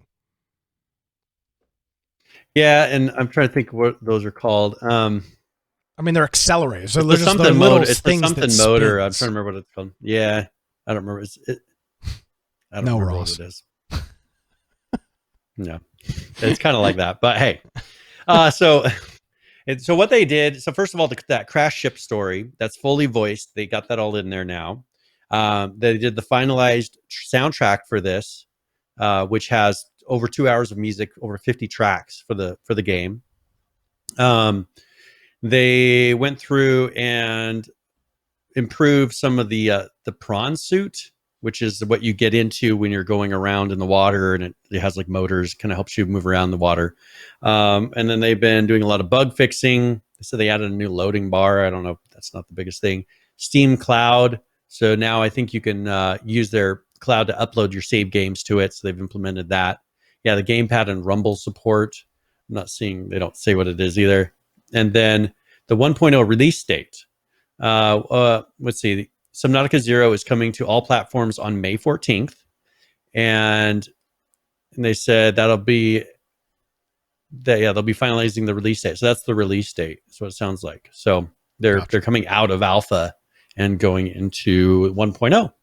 Very cool. So, all right, let's. I believe this is our last one here. Actually, no, it's not. But let's talk about DeadMatter here for a second. So they've got their February 28th update out. Nothing really earth-shattering or massive in this one. A couple things to note. They've added the tourniquet to the game. It says, much like in the real world, it can be used to stop serious bleeding that you're not able to treat with supplies that you have on hand. For serious injuries to your arm or leg, you can use the tourniquet to stop the bleeding temporarily until you can find or craft a kit to properly treat whatever the injury may be. So they've got that. They also say that and this has been a conversation that they've been having in a kind of a debate about the nesting of backpacks, which is a very common thing in games like Tarkov. They say they go on this and note, in previous versions of the game, you're able to nest backpacks without an issue in DeadMatter. This was a temporary state of affair. However, from a design perspective, we think it's ultimately fine if players are able to repeatedly nest backpacks. How are they combating this? They're using their new weight system, which they think will make it far less useful than it might initially seem. So they don't go into the exact details, but I guess the way that the weight system is going to work, it's going to make nesting the backpacks not all that useful. Well, I mean, if you have a max player weight capacity, the max amount that the player can stand and carry, no matter what, if you keep nesting backpacks, you're going to hit that pretty soon. You have a limited amount because every object has weight to it. See, I agree with that, but my question to them is then just disable it. If you're going to make it practically impossible to do, why not just turn it off? Yeah. I think that personally you should have more of a combination of the two. I mean, because I think of it as if you have 100 pounds worth of styrofoam, you're not going to be able to carry that. Even though it's only 100 pounds, you can't carry around 100 pounds worth of styrofoam because it's going to be a huge amount of mass. And you're not fitting it in a backpack. Yeah. But you know what? 100-pound weight. How big is 100 pounds of styrofoam? I'm trying to think. How big would 100 pounds of styrofoam? I have no clue how big that is. I just assume it's just really, really big, right? Yeah. So you have 100 pounds worth of styrofoam. Let's say you have a 100-pound weight. Well, sure, you could put a couple 100-pound weights in a backpack, but you're probably not going to be able to move very much, right? It's so heavy. If you just rather than doing this stupid system, put a weight and a mass. Give your object a mass number that you determine the mass of it. Just do a calculation. Get the mass, put it to where this backpack has the ability to hold this amount of mass. You can make it an endless backpack at that point because you're basing it on that number. And then your character can carry a certain amount of weight. And then you have the ability to, using the two different things, you can try to strengthen your character, but you're only going to be able to fit so much in that backpack depending on the type of objects you put in there. That's just, to me, that why bother with these nesting and all these other systems? Just do something that combines the two. All you have to do is have two stats on each object that will then take care of the whole thing for you. You don't have to worry about it anymore. Do any games now have mass? I don't believe I've ever seen mass. No, they don't. And it'd be so easy to do. It makes no sense. Like, why not? Mass solves a lot of these problems of people trying to figure out, well, how much can I fit? If you're going for a semi-realistic game, just put mass. Okay, Star Citizen does. Great. Never. Well, maybe they'll release someday. Put mass on it and put weight on it. If you put mass and weight for every object, you can then determine how much that backpack would carry without having to put slots and all these other ridiculous things. You could fill it. You could fill your backpack with 100 marbles. You know what I'm saying? Big deal. But do you have to give each marble a slot or make them stack to 100? No. Just 100 marbles is this amount of mass and it's this much weight. I can carry those in my backpack, no problem. But I can't carry 1,000 metal balls. Like it's silly. I don't know why these games don't do these sort of things. It seems like it would solve a lot of things that they're trying to figure out. I've never, now that you say that, I've never even thought about mass being a part of it. But you're right. A weight system it solves all of these problems. Yeah, a weight system. Everybody goes by weight a lot of times. Which is not good. You're absolutely right. Weight is not a if you're going to do weight, you need to also do mass because it carries into it. So if either do it by slot like most do, where here you can have this stacks slots. To 10, this stacks to 20, and then you have this many slots in your inventory. Either do that if you're going for this realistic system that you're doing, then go for the mass and weight system. It would solve all your problems. It makes it so you can't put too much of one thing in there and get limited on another area. It makes it to where it has a nice balance based on the type of object you're trying to carry. Anyways, that's my rant of the day. It frustrates me. I don't know why any games haven't done the system. Well, probably because they've never heard it before. So it's free to use for anybody listening. Yeah, Josh, if you want to put that in the next release, go right ahead. Yes. They've also added a couple new outfits into the game, and then just say, hey, we're working on the 0.6 update soon. TM, it'll be out. Nothing earth shattering with that. The tourniquet, some backpacks and inventory changes, and a couple new clothing varieties. So that is all we've got from the lackluster folks over at DeadMatter. Did you want to talk? They had a Dead by Daylight. They have their player test build. I don't know. Do you want to do that now, or do you want to wait? Let's wait until they do their actual let's wait release. till it comes out. Yeah. Okay. Yeah, because I put that in there. I'll really erase it from the show notes as well, so people don't get a sneak peek if they go through. Now, another one. The final game that we have for today is Osiris, New Dawn, and that's the one we've been covering now on a fairly regular basis since they started putting out updates again. First of all, they said since Tuesday we've been focused on improving. And this is for the 0.4.382 update, and they're calling it polish. So since Tuesday we've been focusing on improving the interactions in the game, notably the combat, weapons and tools, and item interactions, along with numerous bug fixes. So they've started out on a sound design pass, cleaning up a lot of the sounds with higher quality versions of the audio. And they have a feedback forum that they're encouraging people to go to.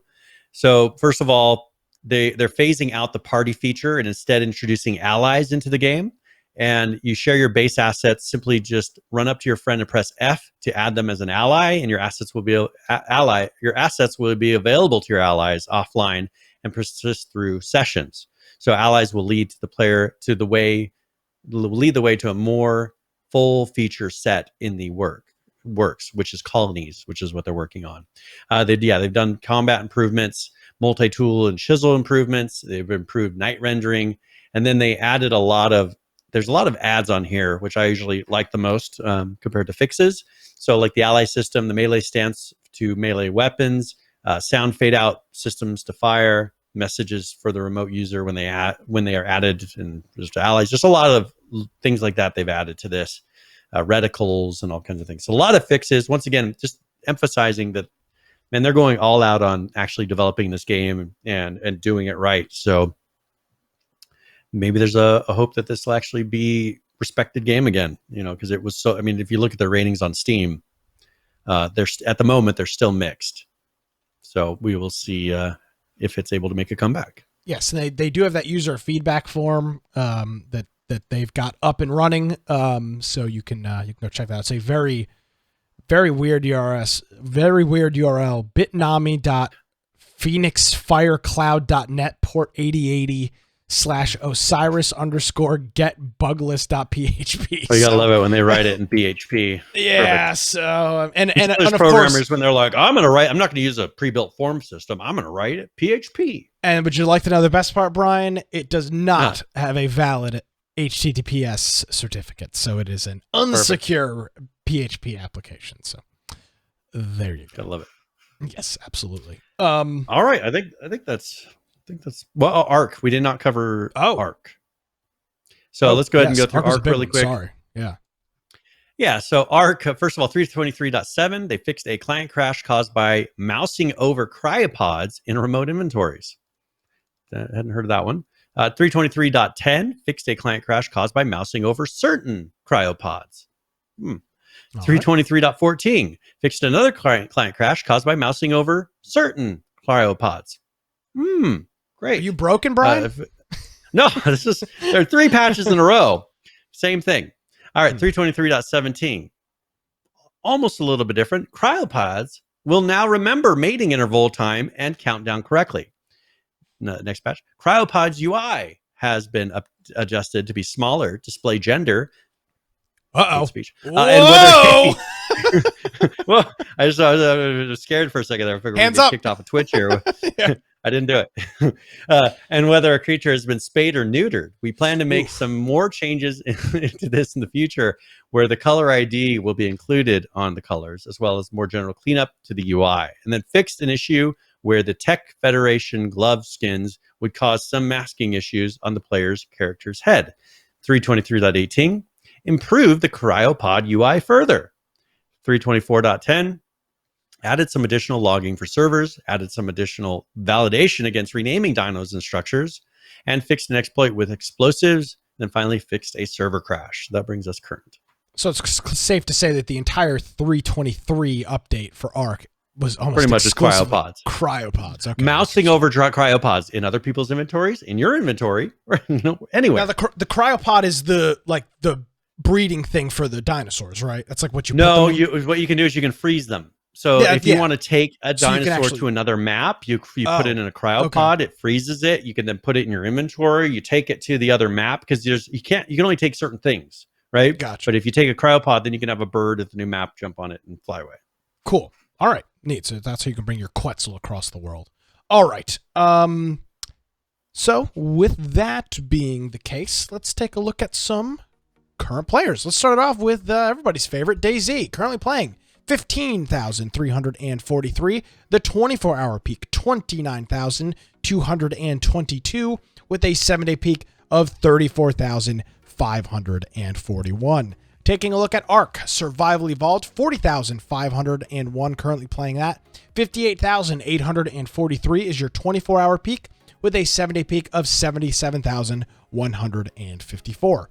Taking a look at Rust, 68,762, currently playing that. Numbers are a little bit lower as an update. A wipe is impending, so that kind of happens. The 24-hour peak, 98,416, with a 7-day peak of 135,966. Taking a look at Conan Exiles, currently playing 7,623. The 24-hour peak, 11,184, with a 7-day peak of 13,744.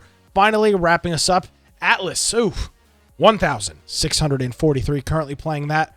The 24-hour peak, 2,245, and the 7-day peak, 2,875. So, not the hottest I've ever seen for Atlas, but they are working towards it. So that is current players. Very good. All right, let's go ahead and roll on to tip of the week, where either I give a general gaming tip, or I figured, hey, since Days Gone is coming to PC, maybe some people will be playing it, and that will be my tip of the week.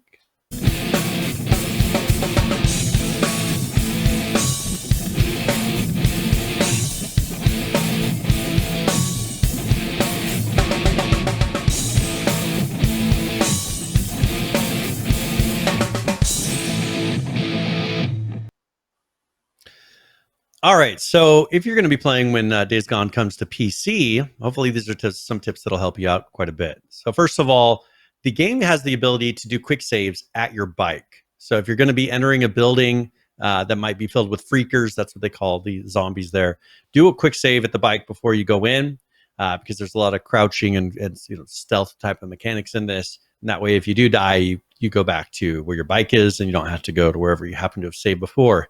When upgrading your character, there's you have abilities, kind of like an ability tree that you're able to level up. Two of the ones you probably want to do first is Green Thumb and also the Butcher survival skill. Now with these, what you can do is get double the amount of meat or plant from whatever you're harvesting. And that goes a long way towards helping you to be able to level things up, and it helps you a lot because you use resources to level up items and abilities. Also, that's one thing that does save you a lot is grinding time for sure. One final thing to keep in mind is when you cut down or is to cut down or shoot with a silent weapon, the little speakers that are at those Nero checkpoints. If you don't, when you cut the power, you'll have some noise that will attract a bunch of zombies. So if you can sneak up there, you can cut those. Or if you have a silent weapon, go ahead and shoot them and they'll fall down. That way, when you cut the power or, maybe turn the generator on, which is more likely, that way they will start back up and not make a bunch of noise, and you want to deal with those.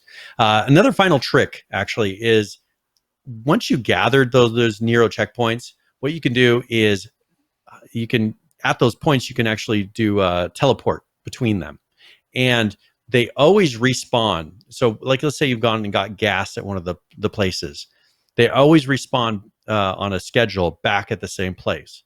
So if you're needing gas, you're needing ammo, just teleport between those different checkpoints and you'll be able to get fully re-upped on all the gas in your vehicle and all of your ammo and various other supplies, maybe medical supplies. So hopefully that helps you out a lot. But those are some quick ways to help you get I beat the whole game. It is a lot of fun, but hopefully those will get you kind of started with Days Gone. And that's tip of the week. All right. And Brian, we just got message in chat. We forgot to do a giveaway. So we'll do one next week. Have no fear. It was just... we're all passionate talking about next week I think I'm going to give away a copy of Control. I don't know if people have played that, but that is currently a $30 game. It's a really fun, so if you're interested in that, we'll give that away next week. Yeah, well, we are so passionate talking about GTA being banned and me not being able to try on clothing and all of the important things that we've just completely forgot about the game giveaway, so apologize about that. All right. Well, now I'm all screwed up. I guess this is where I ask. I don't know whether we roll the game giveaway. Yeah, I was going to say, okay, Brian. So where are you online? Are you online? What is your name? I am still available online now. Maybe not on Twitter, and that's by choice. I did not get kicked out. But if you want to find me at Brian Aldridge, yeah, I haven't gotten banned yet. At Brian Aldridge on Gab or on Parler, or if you want to go to my blog, biteoftech.com, you can do that. Also, I would encourage you just go back to our website, infectionpodcast.com. Join our server on Discord, especially if you're interested in playing the Rust with us. Maybe, if you want to join us for some of the different games that we've talked about.